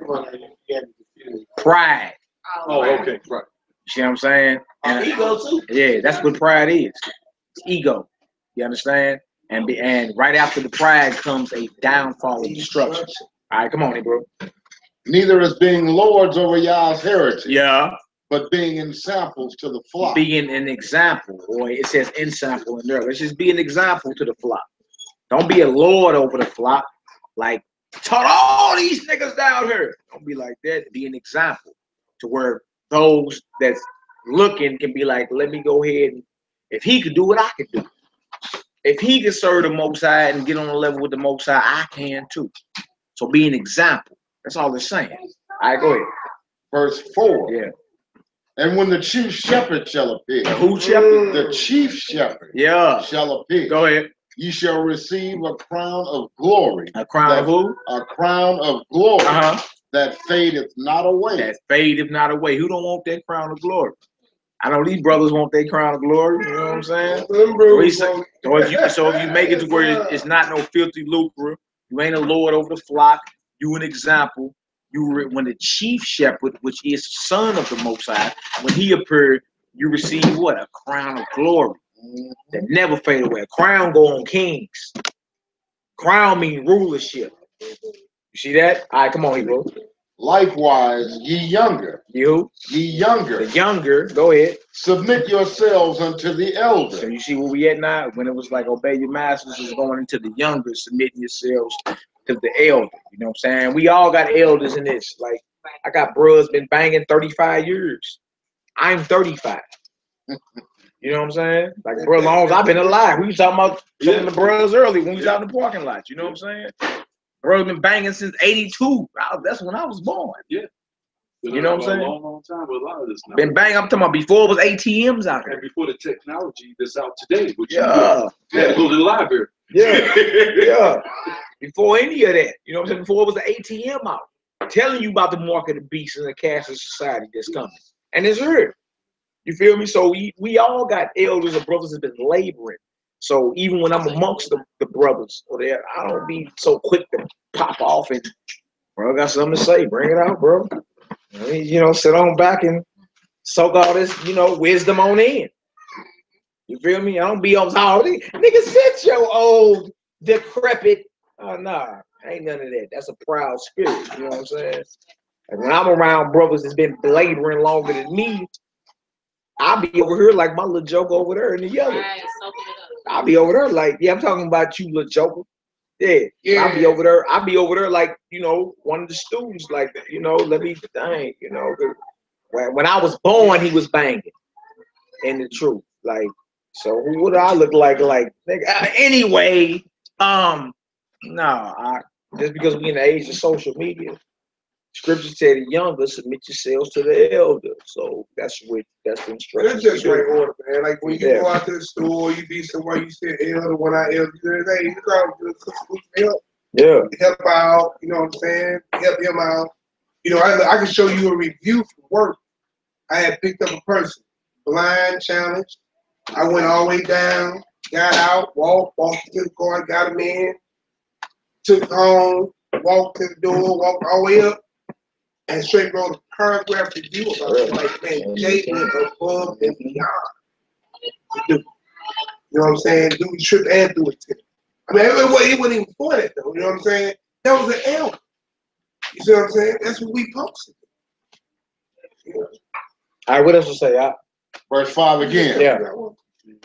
Likewise, ye younger, submit yourselves unto the elder. Yeah. Yeah. All of you be subject one to another. Subject who? One to another. And be clothed with humility. Yeah. For Yah resisteth the proud. Yeah. And giveth grace to the humble. That's what I was asking earlier. What spirit was that, Bruce? This is proud spirit. The Most High resists that type of spirit, but he gives grace to the humble. All right, let's get back to Ephesians 6. That's where we was at. We was in Ephesians 6. My sister asked about Ephesians 6 and 5 about servants obey your masters. We went to all them precepts to show they got to do with us submitting ourselves to those that's been laboring longer than us. You know what I'm saying? Don't be out of order. Ministry. There you go. You got that. Yeah. So what about as far as like parent a child? Like obeying they like. Yeah, you never expire. The commandment never expires for you not to honor your father and mother. I'm just saying, what do you feel like they're in the wrong? There you go. Honor thy father and thy mother. Yeah, I'm not. I mean, look, no matter what. I understand I'm just saying, what was something? I'm just saying, it's a line you never can cross. Like, say your mother told you or your father told you, jump off that roof. You gotta honor him. Kill yourself. Like, it's true about how you just look. Like, common sense kicks in, don't it? You say, oh, I'm not finna be doing that, right? But see, there's still a line you can't cross. You wouldn't say, or cuss your mama out and say, you old hag, you saggy breast woman. You dig? You be like, mama, look, you my mama, I love you, but I can't do that. You see what I'm saying? All I'm saying is, like, no matter how old you get, there's a level that you can't cross dealing with your father and your mother. I mean, if you feel they wrong, common sense kicks in. You should look, I can't do that. I give you a prime example. My dad's pastor of the church, right?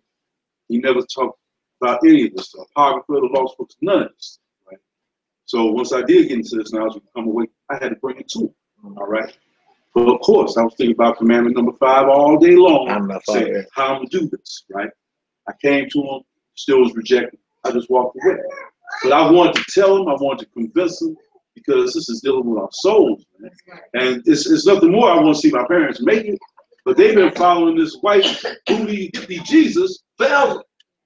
To tell them all of a sudden, no, this is wrong, man, they're gonna say, boy, what you know? Get out. Probably wouldn't come back to the house. But you know what? I'm not mad. I'm not mad at that at all, because you know what? I know better now. Although it makes me feel bad that they've been doing it this long. And Just live your lifetime, bro. Hopefully they get it all. But no, I still respect it, man. I don't have a choice. Like I said, there's a line who just don't cross. You just don't cross. But when I hear them going to church on Sunday, eating ham dinners and stuff like this, it's just like, that makes me sick. It really does. But what am I going to do? All I can do is pray. That's all I can do. Look, live by an example. Don't it say, he that resists knowledge hates me, right? Or resists me. Reject you, reject me. Yeah, exactly. That's what I'm Hosea saying. 4 and 6. So all these little traditional, you know what I'm saying? 'Cause my mother like that too. But all these little traditional, you know what I'm saying, churches or whatnot. If you follow in the word, there it is right there. So why are you rejecting it? The word of God. If it, and all Yeah, but you know, the crazy thing about it is when I brought it to my dad, he said, you know, he thought, oh, that's all history. We're talking about salvation and stuff, right? So I said, but not talking about, you know, where we come from and everything like that. You know, Leviticus 26, you know, Deuteronomy 28, you know, Psalm 53. You don't want to talk. You know, you don't want to sit down and lay all these chapters and see what's really going on. You don't want to talk about that. But yet you'll just tell me, say, well, let's change the topic. I'm like, fine. You know what's crazy? In order to get the full understanding of the Bible, you have to know who the people are, where they are, and what roles are being played. You see what I'm saying? But they call it history. You know what I'm saying? I mean, but it is. And I mean, but it's not the history according to them that's going to lead them to their salvation. It's not their history. You know what I'm saying? Yeah, it's not their history. You know, and look, people without a past don't exist. You just a made up race. Marcus Garvey said that a tree without a root. They don't exist.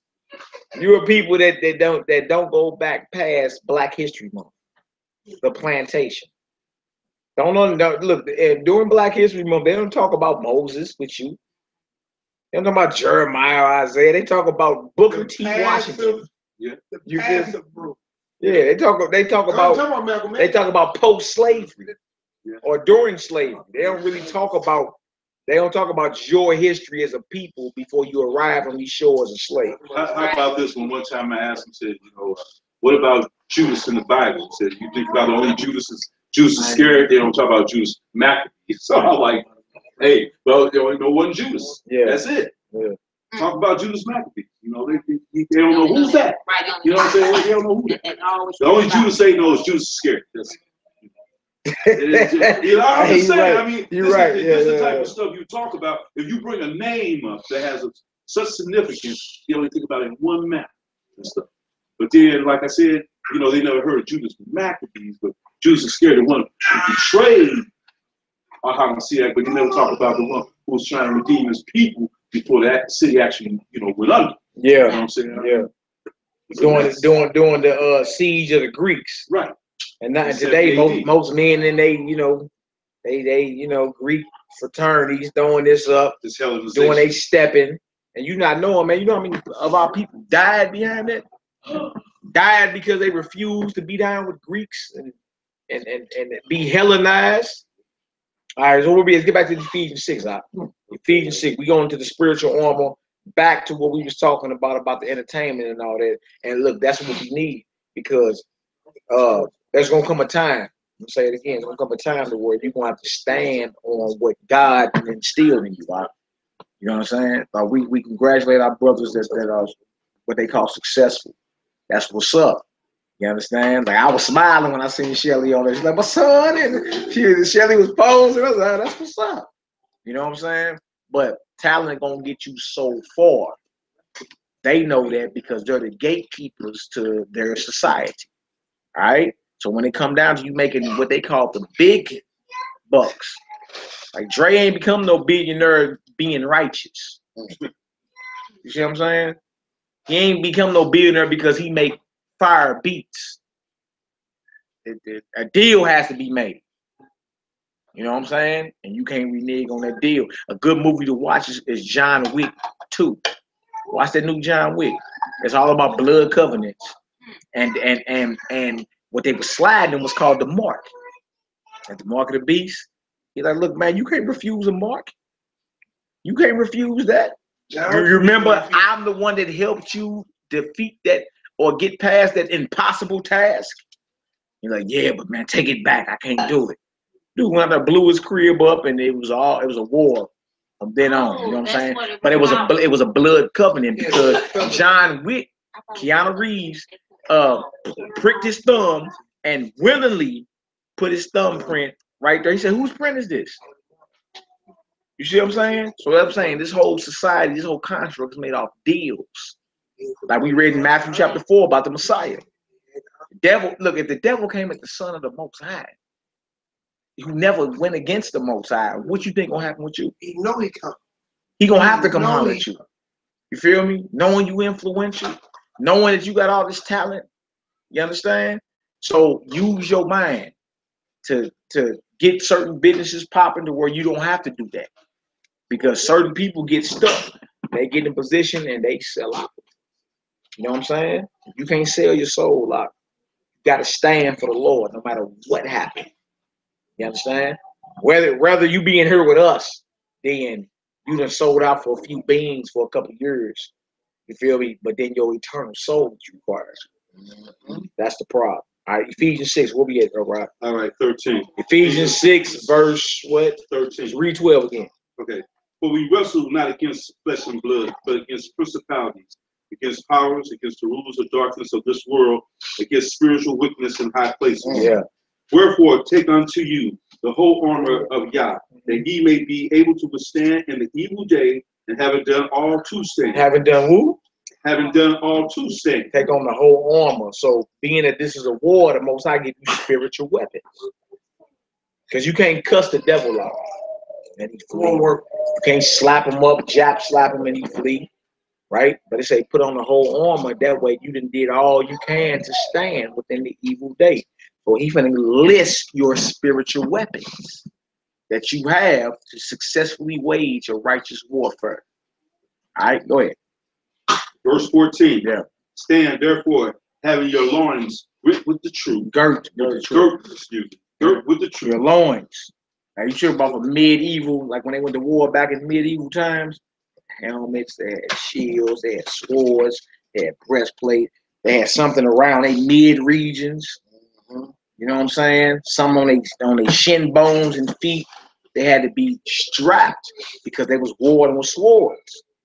You know what I'm saying? That way, if they take a hit somewhere, they could be protected. All right, so your loins, your meat, all this got to be girt with truth. You see what I'm saying? And that's the first thing they come at you when in these societies. They come at you, they start throwing your lust at you. What kind of woman you like? Like what kind of woman? What's your type of woman? What you mean? Like what's your type? Everybody got a type. What's your type of woman? I ain't got no type. Yeah, you knew I was coming to you next. What's your model for a woman? Like who do you see yourself with? What kind of woman? Like a Kim Kardashian? Good, bro. Good. You don't want no Slavic whore. So what else? You want a nice host girl, so you can pregnant and get on welfare. Look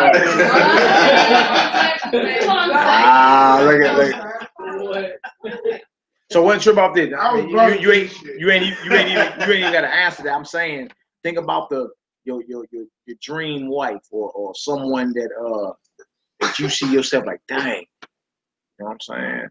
Like that's how the enemy gonna come at you. First attack is with the loins, like blackmail. You know what I'm saying? Your secret lust. You understand?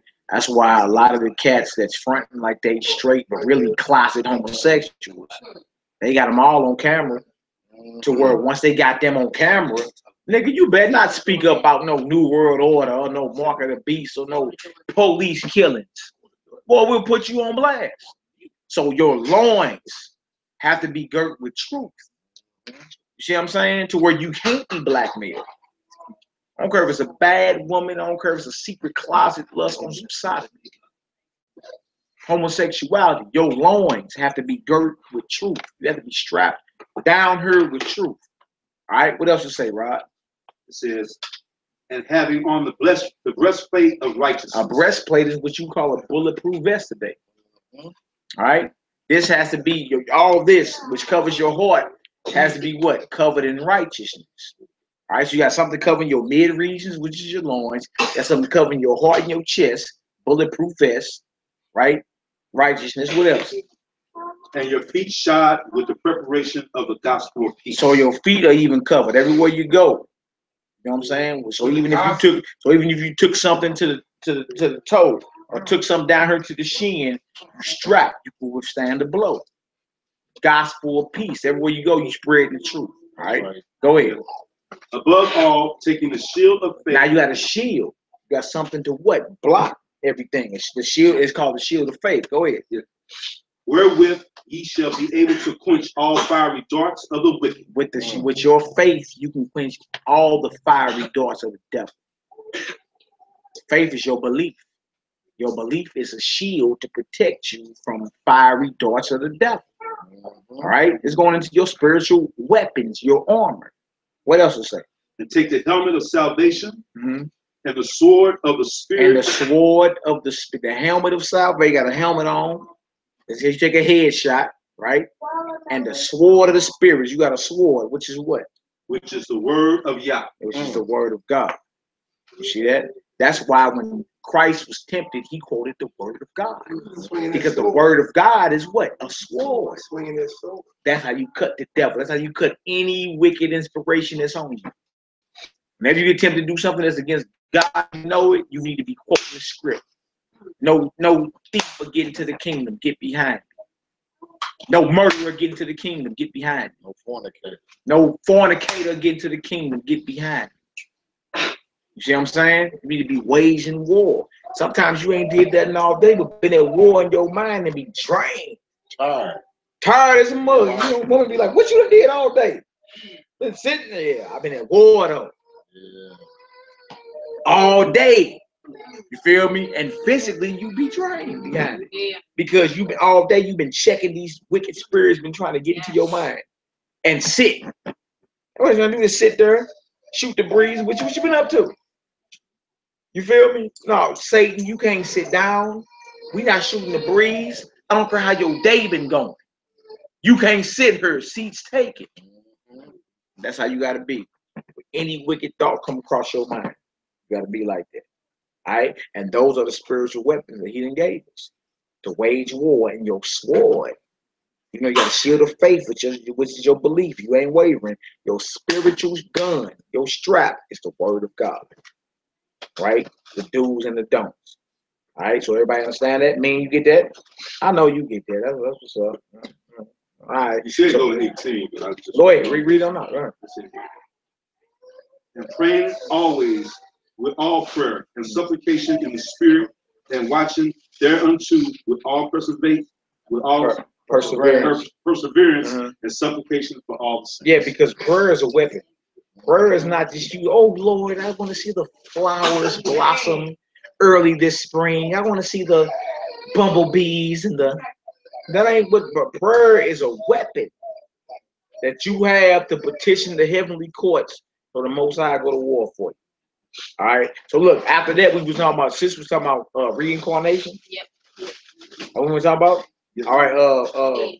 Bro, can you grab something for me? Yeah. Hebrews 9:27. Hebrews 9:27-28. Hebrews 9:27-28. Getting the reincarnation real quick. Some people believe they've been here 200 times. Wait, what is it? Hebrews 9:27-28. I mean, it's clear logic. And look, we ain't saying that people didn't believe that back in the day, because it's an ancient doctrine. Many people believe it. You know what I'm saying? But is it the true belief according to the scripture? Like when you die, you're reincarnated. All right, now we ain't gonna be silly. We're not gonna throw on our brothers that believe that they say when you come back as a dog. They don't teach that. Come back as a dog or a tadpole. The brothers that's Israelites that teach reincarnation, they don't believe that. Let's be fair in what we doing. You know what I'm saying? But they do believe. Most of the brothers I done ran into that believe in reincarnation believe you come back as your great grandfather. So after 3 or 4 generations, you come back. And why is that?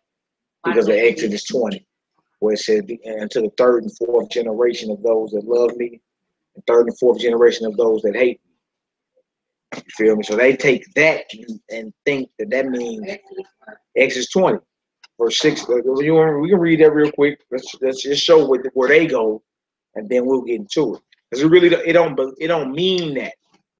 You know what I'm saying? Now, trip off your mindset. If you believe that you've been here 200 times, right? 300 times. I mean, hey, some people believe that. I bumped into some good brothers and sisters that believe it. That's what it is. It ain't nothing, you know what I'm saying? So it ain't like we dissing anybody. I'm just saying there's the hold up scripturally. And then when you get into it and you trip off your mindset, you be like, all right, well, I don't know what time this is. I done been around. I don't know, it's my second time or my 200th time, right? The thing is this. If I believe I got many times to get this right, then it never puts like fear in me. When I say fear, I'm not talking about being scared. I'm talking about fear, like reverence to the Most High, to do what's right. So when my breath expires, I can have a good report. You feel me? Like it's like if you know, like I can be wicked as all hell. In the end, I'm just gonna be reincarnated to the kingdom as a baby. Then that don't do nothing to put fear in you. To work righteousness with the breath that you have now. You see what I'm saying? That's where we at. So where they go is Exodus 20. We'll do Exodus 20 real quick. I think it's like 5 through 7, something like that. That scripture go with how they can do whatever they want to do because they say they're from a great time. Yeah. Yeah, it all plays into that, even though most folks that say that into the Sunday church, they don't believe in reincarnation. But there's a lot of Israelites that believe in reincarnation. You understand? But man is made of soul, spirit, and body. Not just spirit and body, soul, spirit, and body. You see what I'm saying? Now, we'll get into it, and we'll show, like, what it is, where each part go or whatever. But it's scriptures that's clear. You know what I'm saying?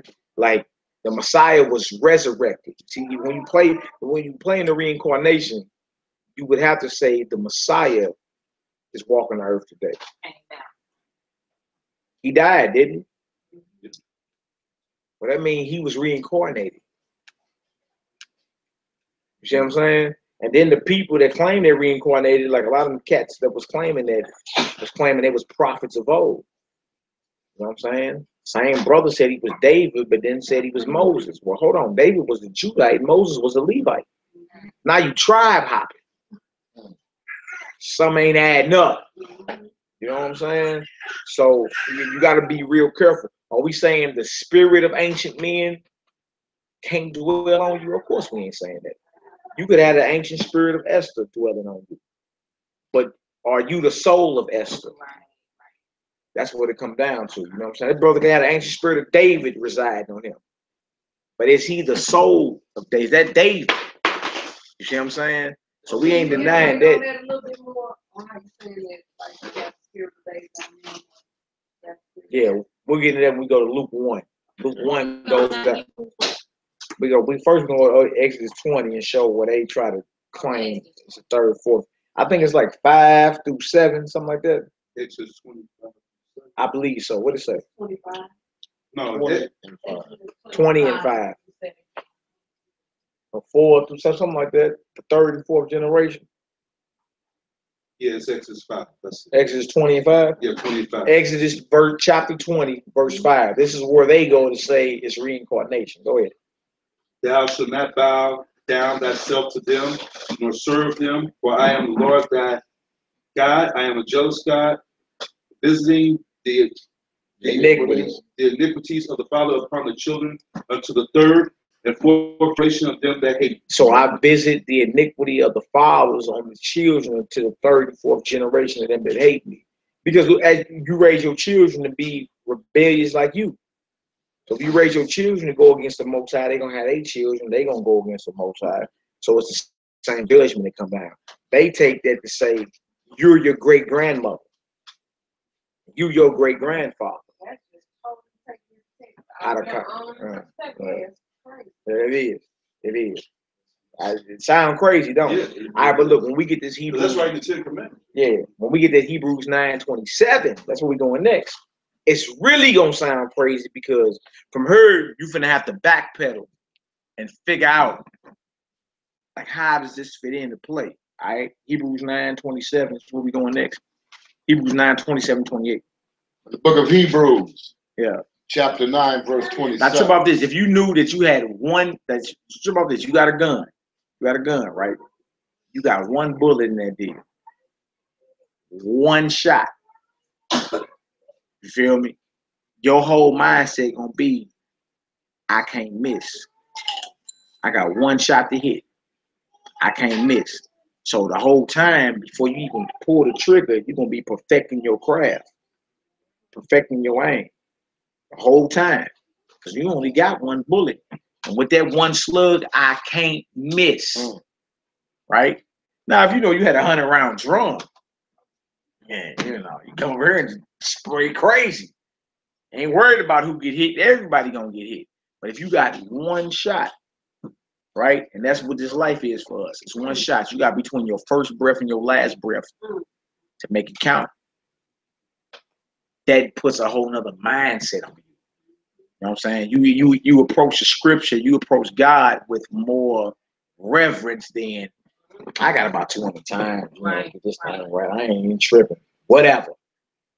All right, let's read. Trip about this. Hebrews 9:27-28. What does it say? The book of Hebrews, chapter 9, verse 27. Yeah.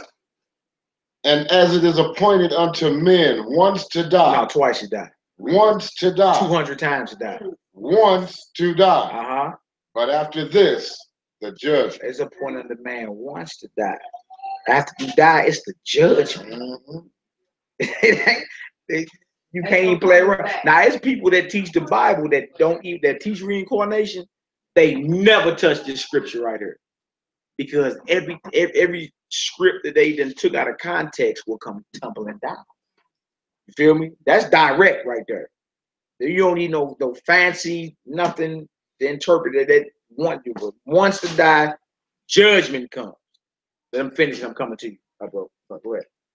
So Hamashiach was once offered to bear the sins of many. Then they compared you once dying to the Messiah.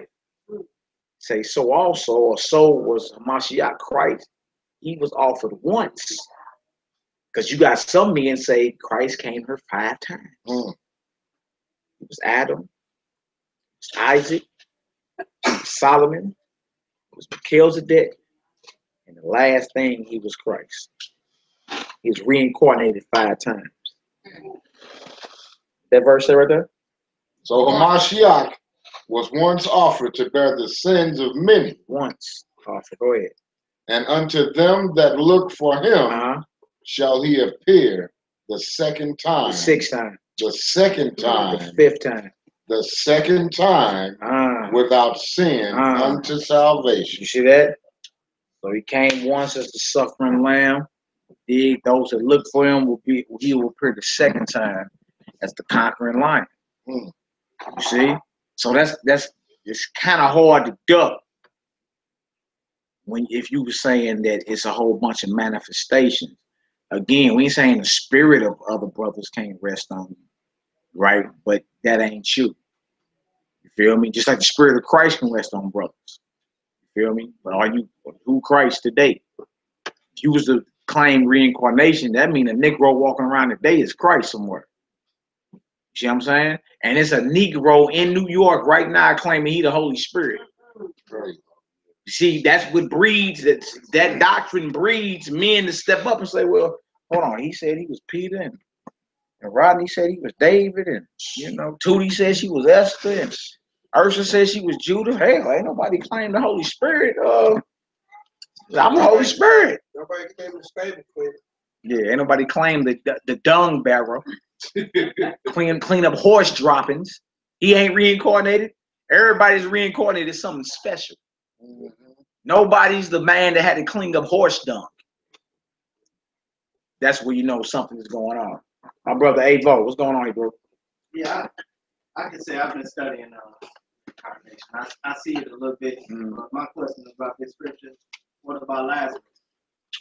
Hey, you got Lazarus. Right. You even got the brother that Elijah resurrected or whatever. You know what I'm saying? So you got other brothers that was resurrected. You understand? So where we put that, we say, all right, well, he either living after 2,000 years, or what's the next option? No, I'm just saying, like, it's a point for men to die Once, right? He died. Yeah. Christ brought him back. Right. And it's still living. Right. So I'm saying we got options on the table, right? So let's throw it back and forth, right? Either living after 2,000 years, or what did Christ do with them? Like, he ain't the only one that got out the grave. Remember in Matthew 27, after Christ resurrected, it was others that resurrected too and came and showed themselves. All right, now look, you got Ephesians 4 that say he led captivity captive. So what did he do with the souls that resurrected after he resurrected? What happened? Right? Scripturally, in the 66, you won't find it. You find it in the lost books, though. Lost books, the Gospel of Nicodemus and all that. It go into what he did with brothers like Lazarus, brothers like the multitude that resurrected in Matthew 27:52. They came and showed themselves in the city, like, look, we resurrected too. Like a lot of the old patriarchs and all that. It go into how he dropped them off in Abraham's bosom. You know what I'm saying? That's Luke 16. They go into that. You know what I'm saying? If it ain't that, it means all these men are still living 2,000 years later. So it's only two options. Either they are alive now after 2,000 years, or they've been put in a place reserved for the resurrection. You see what I'm saying? And that's what it is. Psalm 68 go into it, and Ephesians 4. So he led captivity captive. Who did he lead captive? When he ascended, he led captivity captive. Who did he lead to word when he ascended? You see what I'm saying? So that's what they're going to. That's an excellent question. But you put it on the table, it's like, look, there's only two options. Either them niggas is alive after 2,000 years, or they've been reserved for the resurrection that's to come. You feel me? If they've been reserved for the resurrection, where are they? When John the Baptist, right? Mm-hmm. They said the spirit of Yeah. God, right? Yeah, Not actually him. That's right. The spirit. Yeah. So that's Luke 1, and that's Luke 1. We're gonna go there next. Luke 1, 5-13, going to how John the Baptist had the spirit of Elijah on him. Now, true about this. Elisha, I mean, in 2 Kings, the 2nd chapter, Elijah, right? He said, look, man, I'm about to go. He was like, look, man, give me a double portion of your spirit. He said, look, if you witness me leave, it'll happen to you. See what I'm saying? So then he witnessed Elijah be called him to the heavens. He witnessed the whole thing. That's 2 Kings, the 2nd chapter, right? So then he picked up his cloak and put it on and struck the water, realized he had the spiritual powers. So it was granted unto him. So the question would be, was Elisha Elijah? No, he wasn't. He had a double portion of his spirit, but he wasn't him. So which one is the spirit? That's a good question. That's a good question. Let's go show what we made out of. All right. 1 Thessalonians 5:23. That's an excellent question. Glad you asked that. 1 Thessalonians 5:23. You got Genesis 2. Grab Genesis 2 for me. Genesis 2 and 7. Genesis 2 and 7. Your body turned back to dust. Your soul, your spirit is the breath of the Most High. It's what activates you. Your soul is your conscience. Your soul is your conscience. There's a level of consciousness after you give up that spirit. There's a level of consciousness. Even when you sleep, right? And all the dreams you be having or whatever. If your soul or your conscience don't return to your flesh after a certain period of time, you die in your sleep. Because the soul can only stay apart from the spirit so long. Then it expires. Hebrews 4:12 going to that. It said the word of God is short. It divides between soul and spirit, between bone and marrow. You feel me? So the soul and spirit are two different entities that intertwine with each other. All right. When When the Most High breathed into Adam the breath of life, he became a living soul. Without the breath of life or the Spirit of God, he's a dead soul. It's conscious. And even if you ask scientists today, they can't tell you where consciousness comes from.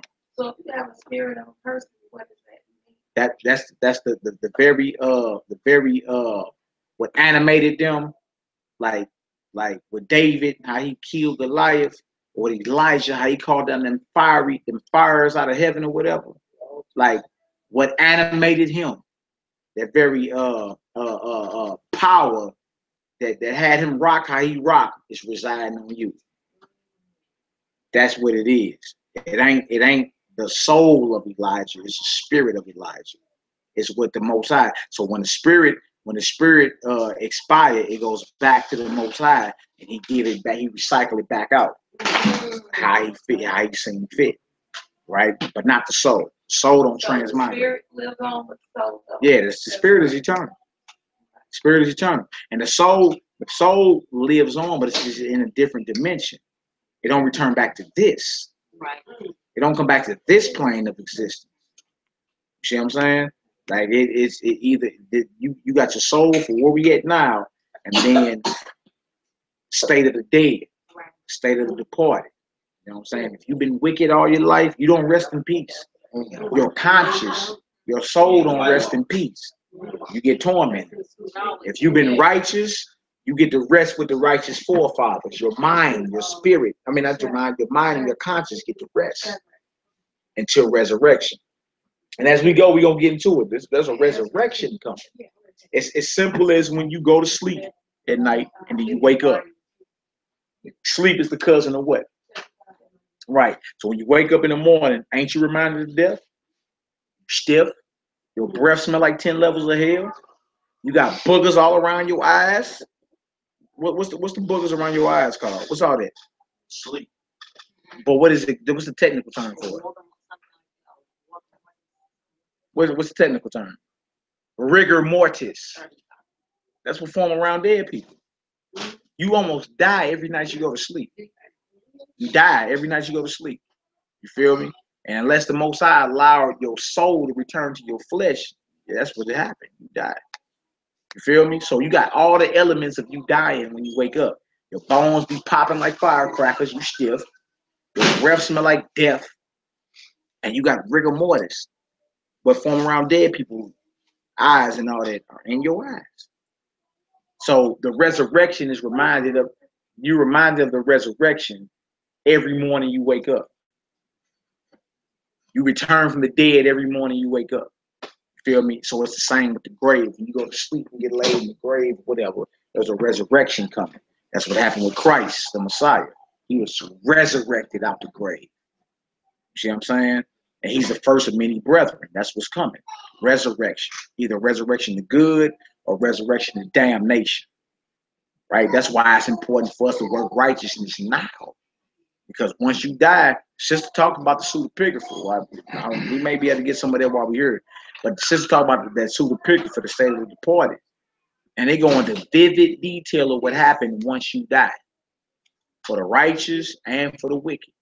You know what I'm saying? I'm talking about so vivid, the hairs on you get to standing up like, whoa. And it make you take this walk more serious. You got it? Well, you finna have to, what you mean? 70 through 140. Through what? Through 170 verses. Yeah. Yeah, All right, come on here, bro. Go ahead. Reading from the book of 1 Thessalonians. Right. Chapter 5, verse 23. And the very Elohim of peace sanctify you wholly. And I pray, Yah, your whole spirit and your soul. Your whole spirit, come on. And soul. And soul. And body. And body. Be preserved blameless until the coming of our Master, Yahweh Shah HaMashiach. You got a spirit, go back to the Most High. Body, go back to the ground. What happened to your soul when you die? Something ain't getting accounted for. Your spirit go back to the Most High. That's how John the Baptist had the spirit of Elijah on. Who brought that out? Luke chapter 1. Your body turned back to dust, particles, not dirt. Right? Say dirt. And in the scripture don't say nothing about you made out of dirt. It say dust. All right? Your body go back to the dust. Where is your soul held in accountability? Soul. We ain't talking spirit. We ain't talking body. Soul. What is your soul, though? All right, Genesis 2. You got that over there? Yes, sir. Genesis 2 and 7. What does it say?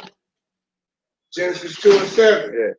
And the Most High power formed man out of the dust of the ground. Not the dirt of the ground. Dust. Go ahead.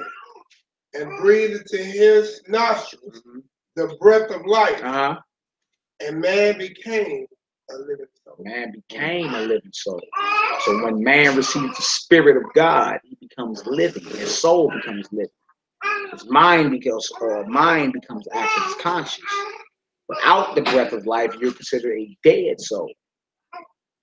All right? You need Ecclesiastes 9. Ecclesiastes 9, bro. Ecclesiastes 9. Let's get it. We're going to show where the body go, the spirit go, where the soul go. You know what I'm saying? Well, Tootie, you got that. What about Josephus, the discourse against Apion? Because after we do the Abraham's bosom, we show the remember he broke down. He actually broke down what she's gonna read in a second there, but you got it. So we Josephus, yeah, his discourse against Apion. It's called the discourse against Apion. Man, he went in. He talked about Abraham's bosom and all that. The custody for souls, though. You feel me? All right, where you at? Ecclesiastes 9, read 3 through what's 11? Like that. It's Ecclesiastes 9 and 5. I'm sure about this. About this right. The book of Ecclesiastes, chapter 9, verse 3. Yeah. This is an evil among all things that are done under the sun. Yeah. That there is one event unto all. There is who? One event unto all. There's one event unto all. Ain't many. One event. All right, go ahead. Yeah. Also, the heart of the sons of men is full of evil, and madness is in their heart while they live. Yeah. And after that, they go to the dead. After that, they go to the dead. All right, go ahead. For to him that is joined to all the living, there is hope. Yeah. For a living dog is better than a dead lion. Trip off there. A lion is the king of the jungle. Let's say a living dog is better than him. If you join to the living, there is hope. But a living dog is better than a dead lion. Wow. All right, go ahead. Verse 5. Yeah. For the living know that they shall die. Yeah. But the dead know not anything. Dead don't know anything until like your. So in other words, when your big mama die or whatever, she don't know you scoring touchdowns. She don't know you was acing your tests, right? Her conscience or her soul pertaining to this life or this side of the grave, she don't know nothing about. All right, go ahead. Neither have they any more a reward. Yeah. For the memory of them is forgotten. Who of them is forgotten? The memory of them is forgotten. I love them. Quickly fade away. My father been dead 11 years. You feel me? As long as I breathe, I'm gonna hold his memory within my, you know what I'm saying? But every year they go by, you talk about him less and less. You see what I'm saying? Because the memory of the dead is soon forgotten. It's the truth. All right, go ahead. Also their love and their hatred. Wow. And their envy is now perished. It's now who? Is now perished. So ain't no emotions. Big mama ain't snotting over you scoring no touchdowns. Her love, her envy, her hatred is not all them emotions she had on this side of the grave, dead with her. She don't know nothing about what's going on here. All right, go ahead. Neither have they any more a portion forever in anything that is done under the sun. Under the sun. They don't have no portion of whatever happens under the sun. She ain't coming back under the sun. You see? So if reincarnation was true, she would have a portion under the sun. You feel me? After 4 generations. It's not the truth. Man, go ahead, sir. Okay, so what about the spirits that are around us, that are wrong? You know what I'm saying? We know some people say like they ancestors.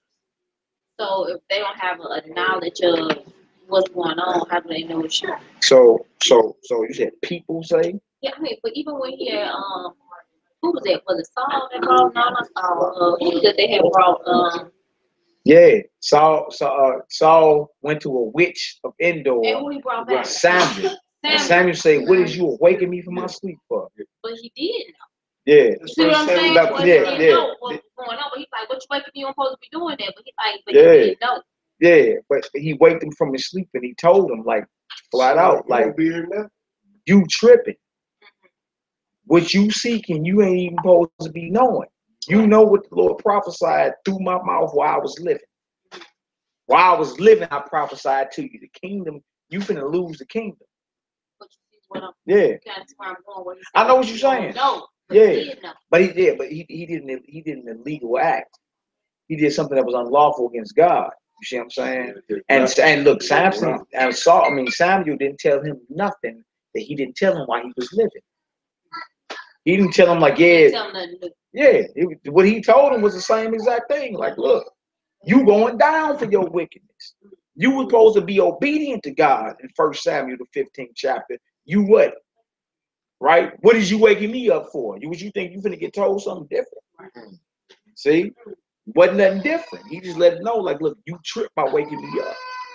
You know what I'm saying? He had disguised. He knew he tripped because he had disguised himself. Got hoodied up.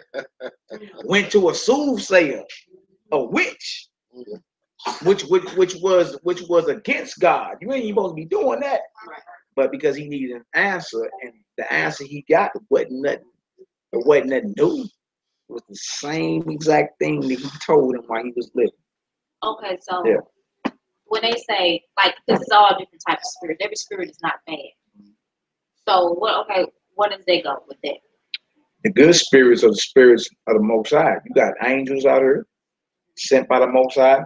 So it's not spirits of people that's passed on. Nah, like whenever you dealing with like spirits of people that have passed on, you're dealing with what's called familiar spirits, and what you're not supposed to be dealing with. That's witchcraft.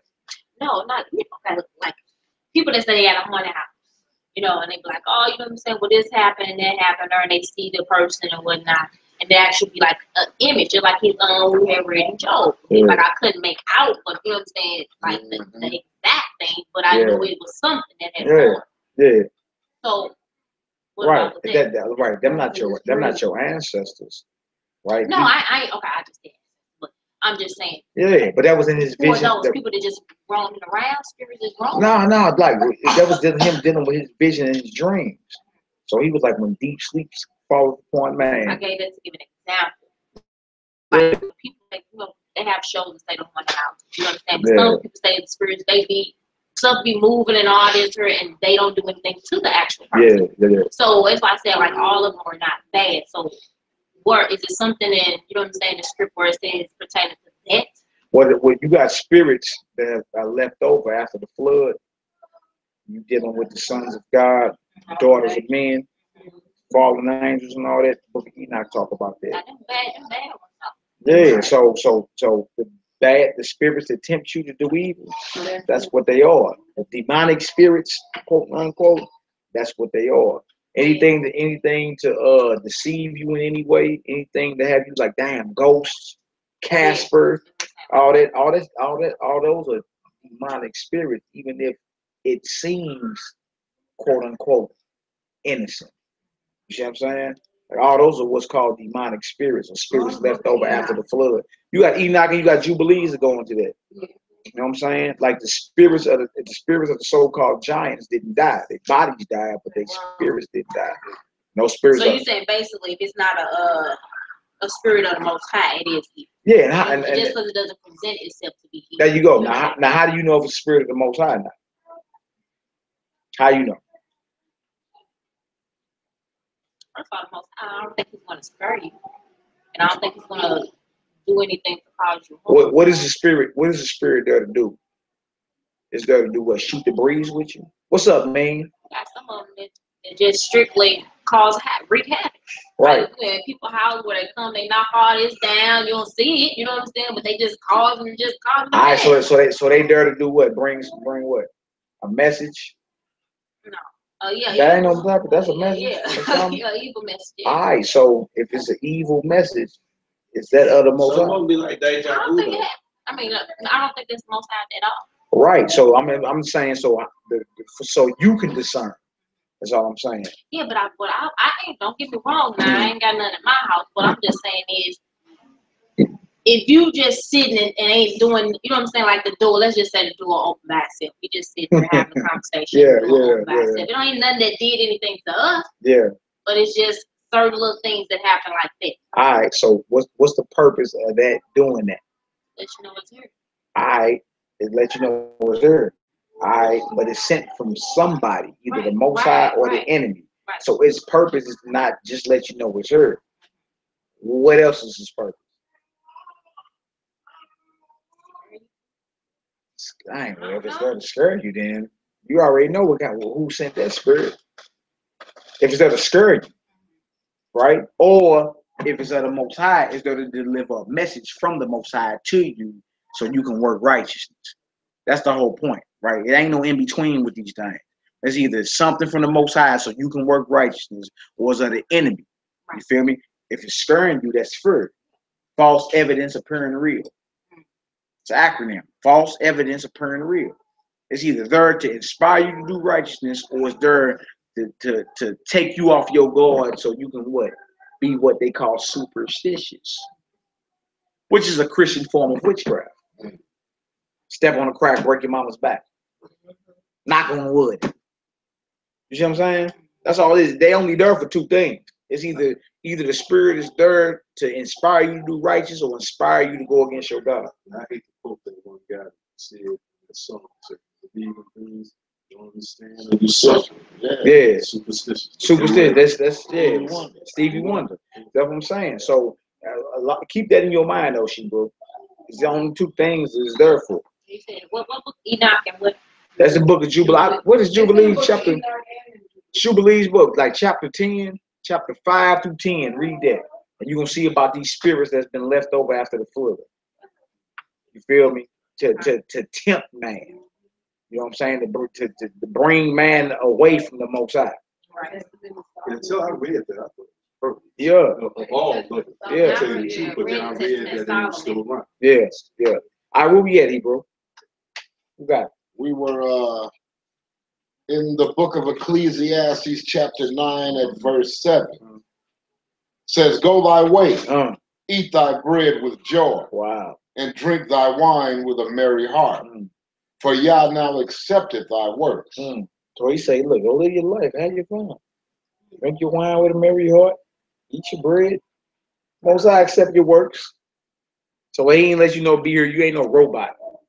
Enjoy yourself while you got this corruptible flesh. All right, go ahead. Let thy garments be always white. Yeah. And let thy head lack no ointment. Live joyfully with the wife whom thou lovest all the days of the life of thy vanity. You know what he called it? Vanity. Yeah, you know, your boo-boo. Ecclesiastes 9. You ain't following along, Bob? Yeah, I'm following. All right, so notice he called it vanity. Enjoy yourself, guys. So it's a measure to it, it's a balance. You know what I'm saying? But never forget, that's ending too. Nothing on this side lasts forever. You can get in your mind you want. White picket fences, happily forever after. Okay, I hear you. But the fact of the matter is what? Who lives happily ever after? Yeah, eternally. But you still got to do what on this side? Die, right? Yeah. You still got to lay it down on this side. You feel me? So your little boo-boo that you know, ribbed up, you know, it's all good. He still called it vanity, but live joyfully. Enjoy yourself. You know what I'm saying? What else to say? Which he hath given thee under the sun. All the days of thy vanity. He keep calling that vanity. Come on. For that is thy portion in this life. That's your portion. That's your portion in this life. All the days of your vanity, that's the portion in this life. Under the sun. Live joyfully with your wife. Drink your wine. Eat your bread. Right? He gave that to you under the sun. But that's your portion in this life. Right. All right? Go ahead. and in thy labor which thou takest under the That's what you sun. work so hard for. You laboring to feed your family, provide for your family. You don't seem like no bum. You know, work 60 hours a week. Yeah. Yeah. Come on. Verse 10. Yeah. Whatsoever thy hand findeth to do, Yeah. do it with thy might. Whatever you got in your mind to get done, whatever plans and goals you got, you better get it done. Get to it. Do it with all your might. Yep. All right, go ahead. For there is no work, There is who? no work, Come on. nor device, Come on. nor knowledge, Wow. nor wisdom, Come on. in the grave, In who? in the grave, whither thou goest. All that perish soon as you expire. Soon Mhm. as you give up the ghost. He said, whatever your hand find to do, you better get it done. Live joyfully. Enjoy yourself. Drink your wine. Eat your bread. You know? All the days of the life of your vanity. Because there ain't none of that in the grave where you're going. Wow. Dang, Bruce. Oh, you know, but hey, it's the truth. When you get your understanding of things, take the right thing, you know, Oh, we ain't got there yet. We ain't even got there. We gonna get there. We might have to have us a candlelight dinner or something. Boy, candlelight she like that, bro. That ain't happening. That ain't happening. Yeah, look at him. You went back to sleep. All right, look, let's do John 5. John 5 about the resurrection. John chapter 5. Another quick thing I ain't want to chop right in on the script before. Handle your business, brother. Look, study that way sheep off, right? When Christ rose, he told Mary not to touch it, right? Because he ain't yet ascended to the Father.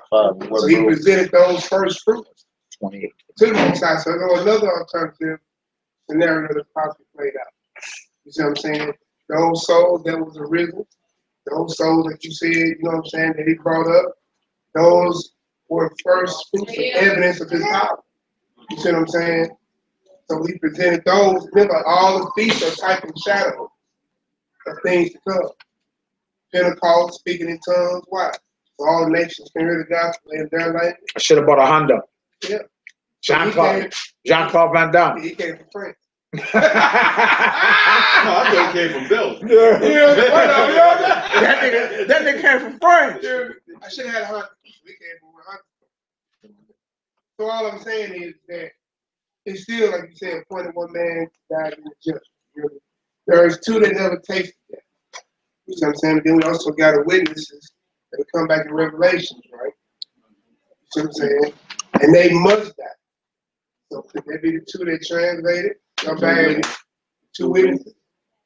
Who was the two witnesses? Yeah. Nah, you brought it up. No.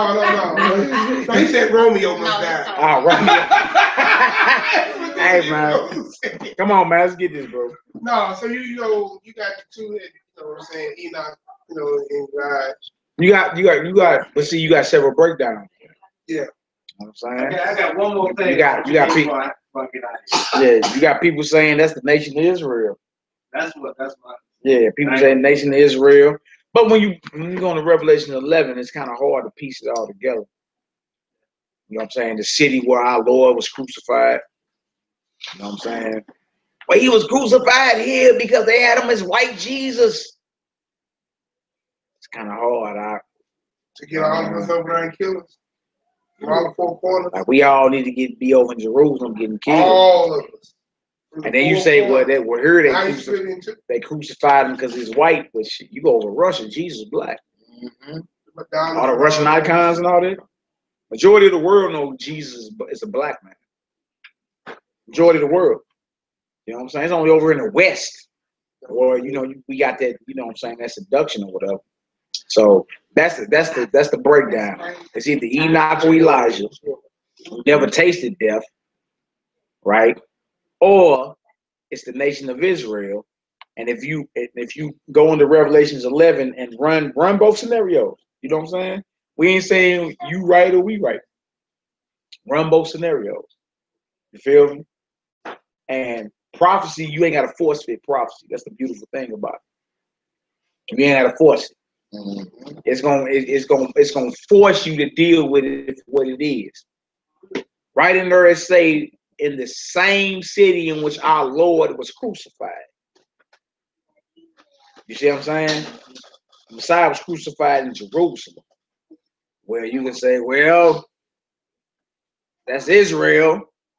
And he was crucified here because they painted his image as a white man. Well, they actually painted his image as a white man in Spain in 1492. Then conquered the world, the Western Hemisphere. But you get Russian icons and all that. Jesus black. Fro's, his daddy, Joseph, Fro, Mary, blacks, everybody black. Constantine, you know what I'm saying? Everybody is dark. You see what I'm saying? I mean, you get that because they, because of how they've been taught. Everybody been taught different. You know what I'm saying? So you have that. You have again, just like we was dealing with the Lazarus and all them. There's only two options on the table. It's either it's appointed that every man wants to die, and these two men we know didn't die. It's either them two, or you talking about the nation of Israel. You talking about the nation of Israel, then you got to fit them into them being crucified in the same city as the Lord. Spiritually, Sodom and Gomorrah. What it looked like to me outside. Yeah, no doubt. Yeah. Right. But then it went in and said the city where our Lord was crucified. This Egypt. This ain't Jerusalem.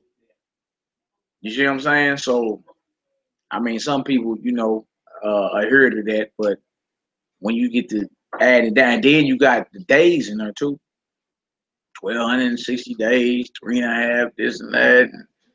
You feel me? Man, you be amazed at how many breakdowns is out here. It's about 100 breakdowns about that. You know what I'm saying? So me, I don't never try to force feed prophecy. Some things I just let ride and be like, well, we'll see as the time roll. You know what I'm saying? Not to call anybody wrong on the matter, because if you're right, then I would be a false prophet. You know what I'm saying? I'm just saying from where we looking at it at, you feel me? To us, it seems more safe to play it like that than to say it's that and it don't end up being that. That's it. You know what I'm saying? One scripture I got. Go ahead. I got to work. John 9. Yeah. So I just want to break that. Yeah, John 9 about old boy that was blind from his birth. Right. Yeah. So they asked, did he sin? Yeah. Is he blind because he sinned? Right. So how can he sin if he never was born? If he was blind since birth? Yeah. Now, so what I was saying earlier was we ain't saying that the belief of reincarnation wasn't around. You feel me? And the disciples, while they was walking with the Messiah, assumed and went off about a few things. Like when he told them about beware the leaven of the Pharisees. They argued amongst each other like, hey, he mad at us because we ain't bring no bread. And later on, they understood, oh, he talking about the doctrine of the Pharisees. You see what I'm saying? So the mindset of the disciples wasn't always on point. They wasn't always on point. It was at times they were saying certain things because of the doctrines that was floating around. You see what I'm saying? But if you trip off the Messiah's answer, he answered them and said neither. Yeah. So what you reasoning and what you reasoning both is wrong. He was born so the mighty works of God could be manifested. See? So we focus on the answer for the Messiah. Now, someone say, well, why would the disciples be thinking that? Because the doctrine of reincarnation was around. And people was believing in that back then. True about after John the Baptist's head got cut off. And Herod heard about Christ. He was like, well, who people say I am? He asked Peter, he said, who they saying I am? He said, some saying you Jeremiah, you one of the prophets. Some say you John the Baptist, which is crazy because John the Baptist was 6 months older than him. You see what I'm saying? And they walked the earth together. One of them baptized. He baptized him. You see? But then he was like, all right, well, that's what they all saying, but who you say I am? He said, you the anointed of God, the anointed of the Father. And he said, blessed are you because flesh and blood didn't reveal that to you. You know what I'm saying? So that's all I'm saying is I ain't saying the belief of reincarnation wasn't around. Right. You know what I'm saying? Definitely it was around, but is it biblically sound according to what the Most High set up and taught through his prophets and through his son? That's the question. You feel me? After we get to John, before you leave, we want to get this John, this Daniel, which talks about the resurrection. You feel me? Which ties into Hebrews 9, which we was reading. Yes, ma'am. Could that be tied into like why you have different people was raised from the dead like Lazarus so they can see the works of the Messiah? Yeah, that's what that was about. So it's really not about what the resurrection or the reincarnation and none of that, because it's clearly stating that so they can see the works of him, just like he laid on the he went in the upper chamber and he told all the unbelievers to leave out the room. So he said that the girl wasn't dead, she was just sleeping. So they laughed at him, and he told all the unbelievers to get out. Yeah. So a lot of things he was doing was not allowed to happen, so you can see the works of it. Yeah. Same with the man that was born blind. You know what I'm saying? So, you know, we get that. I mean, I done ran across that before too. Why would they be thinking that? I'm like, man, the disciples thought a lot of. Remember they was arguing about, like, it's like y'all two arguing. Nigga, I'm gonna be greater than you in the kingdom. They was arguing about who was gonna be greater.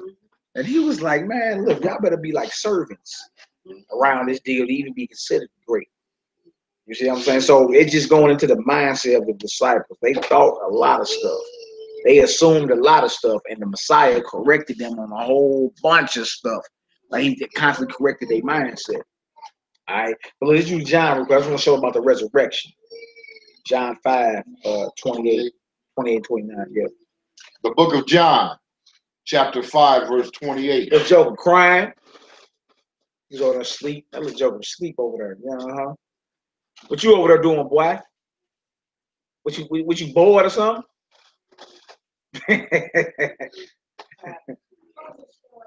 Nah. It don't matter what time it is.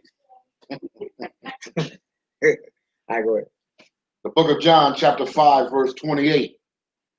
Marvel not at this, for the hour is coming, in the which all that are in the grave shall hear his voice. That's right. And shall come forth, they that have done good, unto the resurrection of life. Right. And they that have done evil, unto the resurrection of damnation. You see that? So that's right there. Those in the grave, the hour's coming that everybody that died, they gonna hear his voice. They gotta get woke up about their sleep. It's like you get woke up out your sleep every morning. You evidence of it every morning.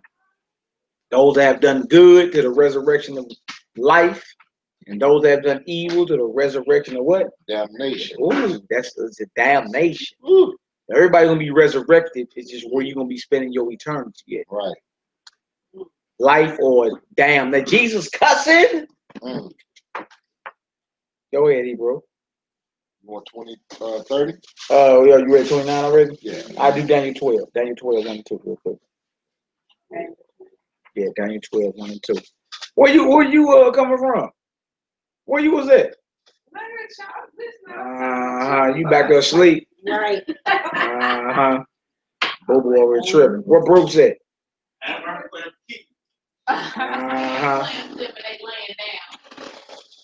Y'all over here climbing. Like Daniel what? Daniel 12, 1 and 2. 1 and 2, I believe so. The 1 and 2. Nah, 1 through 1 and 2, yeah. Yeah, 1 and 2. Yeah. The book of Daniel, chapter 12, verse 1. Yeah. And at that time shall Michael stand up, the great prince which standeth for the children of thy people. Michael, one of the most highest archangels. Go ahead. And there shall be a time of trouble, such as never was since there was a nation, even to that same time. Y'all see that? It's going to be the worst times on earth. He said the time is going to come to where the Most High going to have to send his messenger. You know what I'm saying? It's going to be the worst times ever. Go ahead. And at that time thy people shall be delivered. Every one that shall be found written in the book. Wow. And many of them that sleep in the dust of the earth shall awake. Some to everlasting life. Some to who? Everlasting life. Yeah. and some to shame and everlasting contempt. That's resurrection. See that? Go ahead. I had a question. Go ahead. I forgot where it was. I probably was in relation. When he was saying, when I was asking who were the elect or something that were already up, and he was saying these were virgins, ones that never drank from the cup of blasphemy, you know, that he was talking about basically the U.S. What does he mean by that? Are he saying those that had never sinned before, or? Yeah, but the next verse say, "These are they which follow him whithersoever he go." Okay. So those that have dedicated their life to the Most High, those that have been sealed with the knowledge of the Most High, before he brings his final destruction, he got 144,000 sealed. His elect. You feel me? Some people say, well, they virgins, they little babies. Okay. But when you get further deep into the scriptures, whoever is in the Messiah is made brand new. Okay. You know what I'm saying? So some people like they never had sex. Hey, going into that. Just going into something else. All right, big bro. See y'all brothers, man. And see y'all in a minute, bro. Most High be with y'all brothers. All right, be safe, bro. Shalom, bro. Y'all be safe, brother. Yes, sir. Yes, sir. Y'all brothers stay focused out here, bro. All right, shalom. All right. Finish those chips, man. Oh yeah. Yeah, it's almost 11. We almost about here. We almost about here. Man, with the shim guy on, I feel you got. I just want to ask you a question. I mean, you just said. Go ahead. Kind of remind me of Lamentations 3:23. What it say? Aki. Yo, this some of that chill. Oh yeah, I'm gonna smash. That's some of that. Oh yeah, that's some of that. Hey, she brew. That's some of that. This right here, that chili. Look taste. Ah, okay. Yeah, I'm you know. I get to the crib. That's what it is. That's smash. I got my fire stick. I got my Cody. You know what I'm saying? I'm all good. Watch me a little movie. Let's say. You were saying something about. What to say? Well, I'll just put it. Go ahead. It is of the Lord's mercies that we are not consumed because his compassions fail us not. They are new every morning. Great is thy faithfulness. So you talking about wake up every morning. Yeah. You know. I just thought about something that you said like that. You got close to death. You are, bro. Yeah. This is your soul leaves your spirit. Your soul leaves your spirit every night you go to sleep. You be off in the dream world. You be dreaming about all type of crazy. You know what I'm saying? Some of us have deja vu. Some brothers been having deja vu since they was young. You know what I'm saying? No, I was just thinking about what you're saying. Yeah. Because it's of his mercy. Yeah. Let's do. Huh? Yeah, astral projection. I done got I've been hearing about that too. I tried to meditate myself right you was laying down or you was sitting up? I was laying face down. No, you supposed to sit up. Oh, for real? Yeah, sit up. Nah, sit up. Yeah. If you meditate, you gonna sit up like on the edge of your, you know what I'm saying? You're done. Can we do Job 7:7-10? Go ahead. I was trying to tell y'all that one of my friends, she had found on Facebook where they actually interviewed a black pastor or whatever. And they basically asked him for a copy of all his expenses that he had. I said enlightenment and preaching, he was in the little time store and stuff. No, yeah. She told me about it. So she was like, basically, I had to sweat out my suit. Yeah. You sweat out $50,000 in suit. He said he sweated suits out of it. Yeah. That man on a billion Rolls Royce, all kind of stuff. It was in the name of the church. $2.2 million mansion. You spend it on your So he sweated suits out. congregation is just for the church. So then when you look into all your accounts and what's being spent on, you spending it on stuff for you. So they broke down everything that he was spending. It was like they had their own resort. The congregation had their own like resort and all types of stuff. And they was like, what's that for? And he basically telling like, oh yeah, we just trying to that's what we go, so we can try to think of better things that we can do for the community and stuff like that. And it's just like it just goes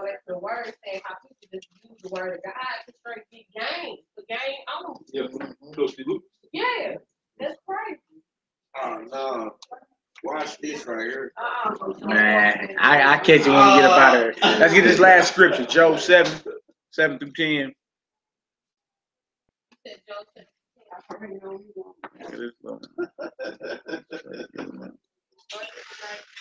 But the people really do believe that they died and resurrected. Resurrected. Yeah, like they are reincarnated. They really do Some believe people that. believe it. A lot of They don't folks, yeah. understand how. I mean, it's scriptures that get manipulated and twisted. That's Right, but it. if you sit there and meditate, you read it. It's Yeah. clearly right there. Like, Yeah. no, you ain't coming back no more. I mean, if you trip off the main focus, which is the Messiah, right? The story says he was resurrected. Right. They got to the sepulchre and say, "Who you looking for?" He ain't here. He already has risen, Right. and he raised up. Right. Right, and then you keep reading Not the story. coming back to somebody else. Exactly. So if you hold to the doctrine of reincarnation, that means he out here right now. Exactly. It has to be false. Yeah. And then we need Job 7 and then Luke 1 to show that the spirit of a brother thousands of years earlier rested on John the Baptist. The spirit of Elijah rested on John the Baptist. And those that talk about Christ's second coming, not his 200s coming. You show, brother? What? You show? When Job, Yeah, Job 7 through 10, I believe it is. Right? when the book of Job, I hope I ain't misfired, but I believe that. chapter 7, verse 7. Oh, remember that my life is wind. Ooh, my life is who? Is wind. Life is a vapor, baby. Y'all heard that? He said, remember that my life is wind. Go ahead. Mine eye shall no more see good. The eye of him that hath seen me shall see me no more. The eye of him that sees me shall see me no more. My life is wind. I ain't know I'm coming back 200 times. He that see me shall see me no more. When I die, he ain't seeing me no more. It don't sound like reincarnation. Go ahead. What it say? Thine eyes are upon me, Uh-huh. and I am not. Go ahead. As the cloud is consumed and vanisheth away. As the cloud is consumed and vanisheth away. Go ahead. So he that goeth down to the grave shall come up no more. Wow. Well, I love bread and butter. Wow.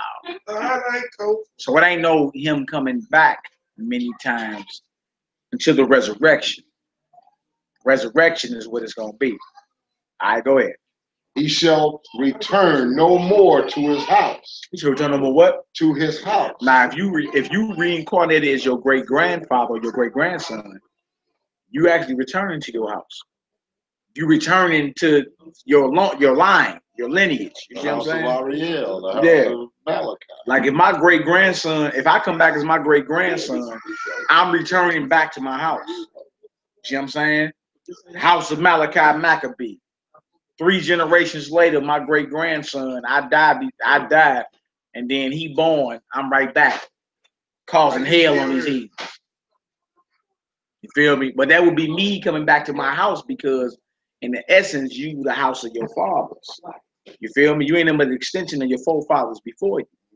But it says he that goeth, he ain't coming back to his house. All right, go ahead. He shall return no more to his house. Yeah. Neither shall his place know him anymore. Place should know him no more. Now, how you got men claiming they was reincarnated? Like I'm John the Revelator. I'm Moses. It don't make sense. You dig? So last one, Luke 1, 5 through 13. Let's get them up out of here, man. Luke 1, 5 through 13.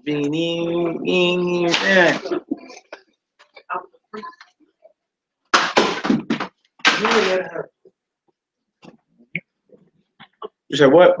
What is y'all on? Y'all cool?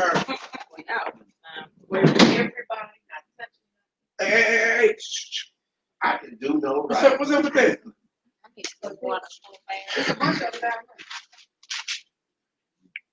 Ready? Let's get her done. Terry for my brother. Luke 1, 5 through 13. And this is show the spirit of somebody can rest upon you, but you not him. That's all it is. It's just his spirit. The same force that animated him to do what he was doing, for the same force that gave him his power to work the works of God, you have. You got the juice now. But you not him. Feel me? You not him. He got to stand and he got to give an account for his own soul. Yeah. It's appointed the man once to die. After that, the judgment. Man, that should scare everybody up in this deal. Dang. I got between my first breath and my last breath to get it right late. Yeah. The word Huh? itself, trying. You feel me? Yeah. Keep banging. Anybody can read this and don't have a spirit, they have no conscience.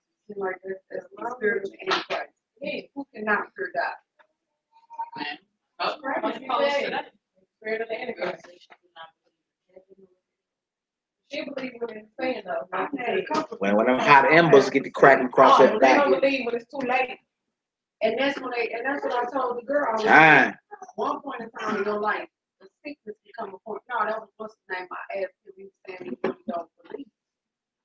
So I'm like, so if somebody had a gun to your head, cop, and you can feel that gun, that metal to your head, and you know you're helpless at this point, who you calling out on? God, and say, oh my God. Yeah. So I'm like, what God you can call out on this to stop this man from blowing your brains out? Mm-hmm. He said, thought about this. He's like, yeah, you're right. I want you to call out on God. Yeah, but what God? And you said that you don't believe in the Most High God. So we just think about that. But this is when you get to that point when they're talking about the seven, when you go through the seven spirits of like torment, or if you want to be in peace, like at that point, you feel that being in. Okay. He said at that point, they be so mad and they confused because they at that point like, oh my God, but he said at that point you don't get no repentance. It's gone. I know repentance. It's gone. People don't take it seriously. That's what it is. They feel like, oh, okay, that probably won't happen to me till I'm like 60, 70. I ain't got to worry about that now. Exactly. Yeah, it's dealing with the young generation. You think you got time. They just don't have any fear. They don't fear their parents. They don't fear the police. They don't fear authority, and they don't fear God. So they just love it. They doing whatever they want to do. Well, that's what I tell you, they ain't got time for. I'm asking some of these people, they tell me they ain't got time. But we do they know that's the exact problem. You ain't got time.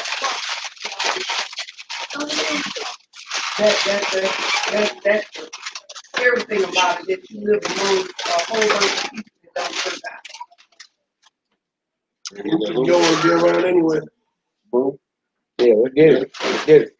Reading from the book of Luke, chapter 1, verse 5.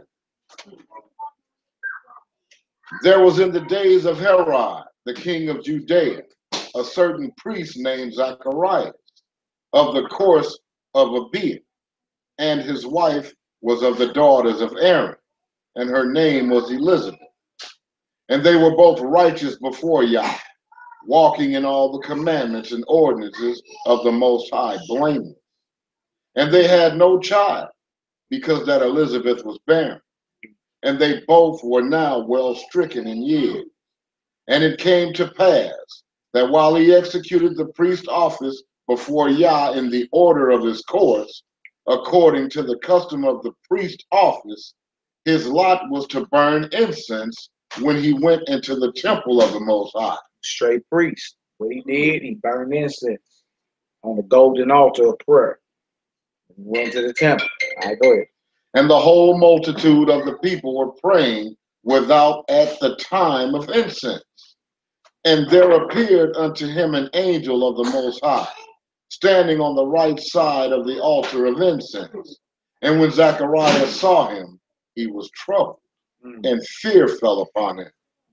But the angel said unto him, fear not, Zacharias. To show you the angels ain't like little Cupid white babies in Pampers. The angels show up, boy, you almost lose your strength. Yeah. Zachariah, grown man, got scared when he seen that angel. Like, whoa. Because you know your life can be taking. Yeah. That's a messenger to stand in the presence of the Most High. That's not Cupid. That ain't With some huggy, a white heathen with the huggies on, 3 months old, flying through the earth. So is that why no man can see God and live? That's why if they always need an angel that he's a spokesman. angel, He always said, because I don't think nobody can handle it. No. right. The Most High always send representation. Even to Moses. Moses was dealing with the messenger of the Most High. Exodus 3rd chapter. He wasn't dealing with the Most High himself. And the angel told him, I am the God of Abraham, Isaac, and Jacob. But he was sent by. So when when Enoch went, and you didn't know that, but when he came back, his sons was like wanting to prepare this meal and this feast and stuff. And he's like, you don't have no earthly desires because you've been in the presence of God. He's like, I don't want nothing here. So he told me that this time was going to be short to go ahead and give them the laws and everything he's supposed to give them. That's right. That's right. I got a short time with you, and I'm out of here. You know what I'm saying? That's major right there. That's amazing. That he was able to come in the presence of God. And then they said he was illuminated, like he was. Yeah. And the same thing was with Moses. He was illuminated, like. That's deep. That is so. Yeah, like he straight got a body. He was translated. Yeah. You know what I'm saying? Taken from this realm and given his spiritual body. And he was taken up in multiple realms in heaven. Yep. 3rd book of Enoch. His name is Metatron in the heavens. They got the Transformers. You know, they call it Megatron. The Enoch name in the heavens is Metatron. Wow. Metatron. That's the 3rd book of Enoch. They study the Bible before they do their movies. The Decepticons, the fallen ones. Yeah, I know where y'all going with all this. You feel me? They not original. What else to say? Verse 13 again. Yeah. But the angel said unto him, Fear not, Zacharias, for thy prayer is heard, and thy wife Elizabeth shall bear thee a son, and thou shalt call his name John. Going down to 17. And thou shalt have joy and gladness, and many shall rejoice at his birth. That's right. For he shall be great in the sight of the Most High, right, and shall drink neither wine nor strong drink. And he shall be filled with the Holy Ghost, even from his mother's womb. Beautiful. Go ahead. And many of the children of Israel shall he turn to the Most High their power. And he shall go before him in the spirit. In the who? In the spirit and power of Elijah. He should go in the spirit and power of Elijah. The spirit of Elijah. Not Elijah himself, but the same force that hit Elijah, you see what I'm saying, was on John the Baptist. John the Immerser. Look at him, he over there, mouth hanging over his face. Yes, ma'am, go ahead. What you just read in 15, said he was filled with the Holy Ghost, even from his mother's womb. Yeah. I thought that you really couldn't get, I thought that the Holy Spirit wasn't given until Christ left. Like when he died. Yeah. Said, then the comfort gonna come. Yeah, but in certain instances, he was filling them already. Yeah, you got Psalms 51:11. David was praying to the Most High, to please don't take your Holy Spirit from me. Wow. And also when Miriam rapped to his mother Elizabeth, John the Baptist started jumping in the womb. She was okay. Yeah. That's what all they go into. I mean, so it's all good. Mean, what's up with you? You good? All right, Bruce. Can I get the questions answered about the birds? Why you keep trying to start a problem and go back to that? It's 11. It's 11:10. Me leave first. We gonna like me and her gonna have candlelight dinner. We'll talk about it. I just had Big J throw me under the bus. Leave first. I'm just playing, man. I'm just playing. But it's all good. We gonna rap about all that. We was chopping up about that earlier, actually. You know what I'm saying? So we're getting to that. So we all good. Yeah. It's about 11:10. Y'all willing? Did you get understand? Yeah. Hey, Okay. I know you said you got them books coming too. Yeah, I got them coming. I'm gonna go ahead and order. I'm gonna order a couple of them. All right, that's what's up. So we can start, getting together and getting some stuff done off what I showed you earlier. All right. Mingo or still. And so that's what it do. All right, so with that being said, I'll praise in the mile over sleep. All praise. What's up with you, man? All praise. Yeah, I'll praise to the Most High. Honor and glory. Our brother Rod came on out. This ain't no word from my Yeah, that's what I'm saying. I seen you pull up Hebrew right on coming out the shop it up with your brethren. Oh, yeah. We finna pray on out. We finna pray on out too. Blessings, bro. All praise. Oh, yeah, I followed your videos. Yeah. All praise to the Most High. Long we got the son. Long to the king. Shout out to the mother and 7 sons. Y'all want some type of apparel? You know what I'm saying? Hit the description box. Y'all like what y'all see? Donate to honor and humility. You know what I'm saying? 4 tribes, static addicts, all this will be in the description box. Kelzadek Media. Kelzadek Media in the building, baby. Till the next time. Shalom. Yahoo. Yahoo.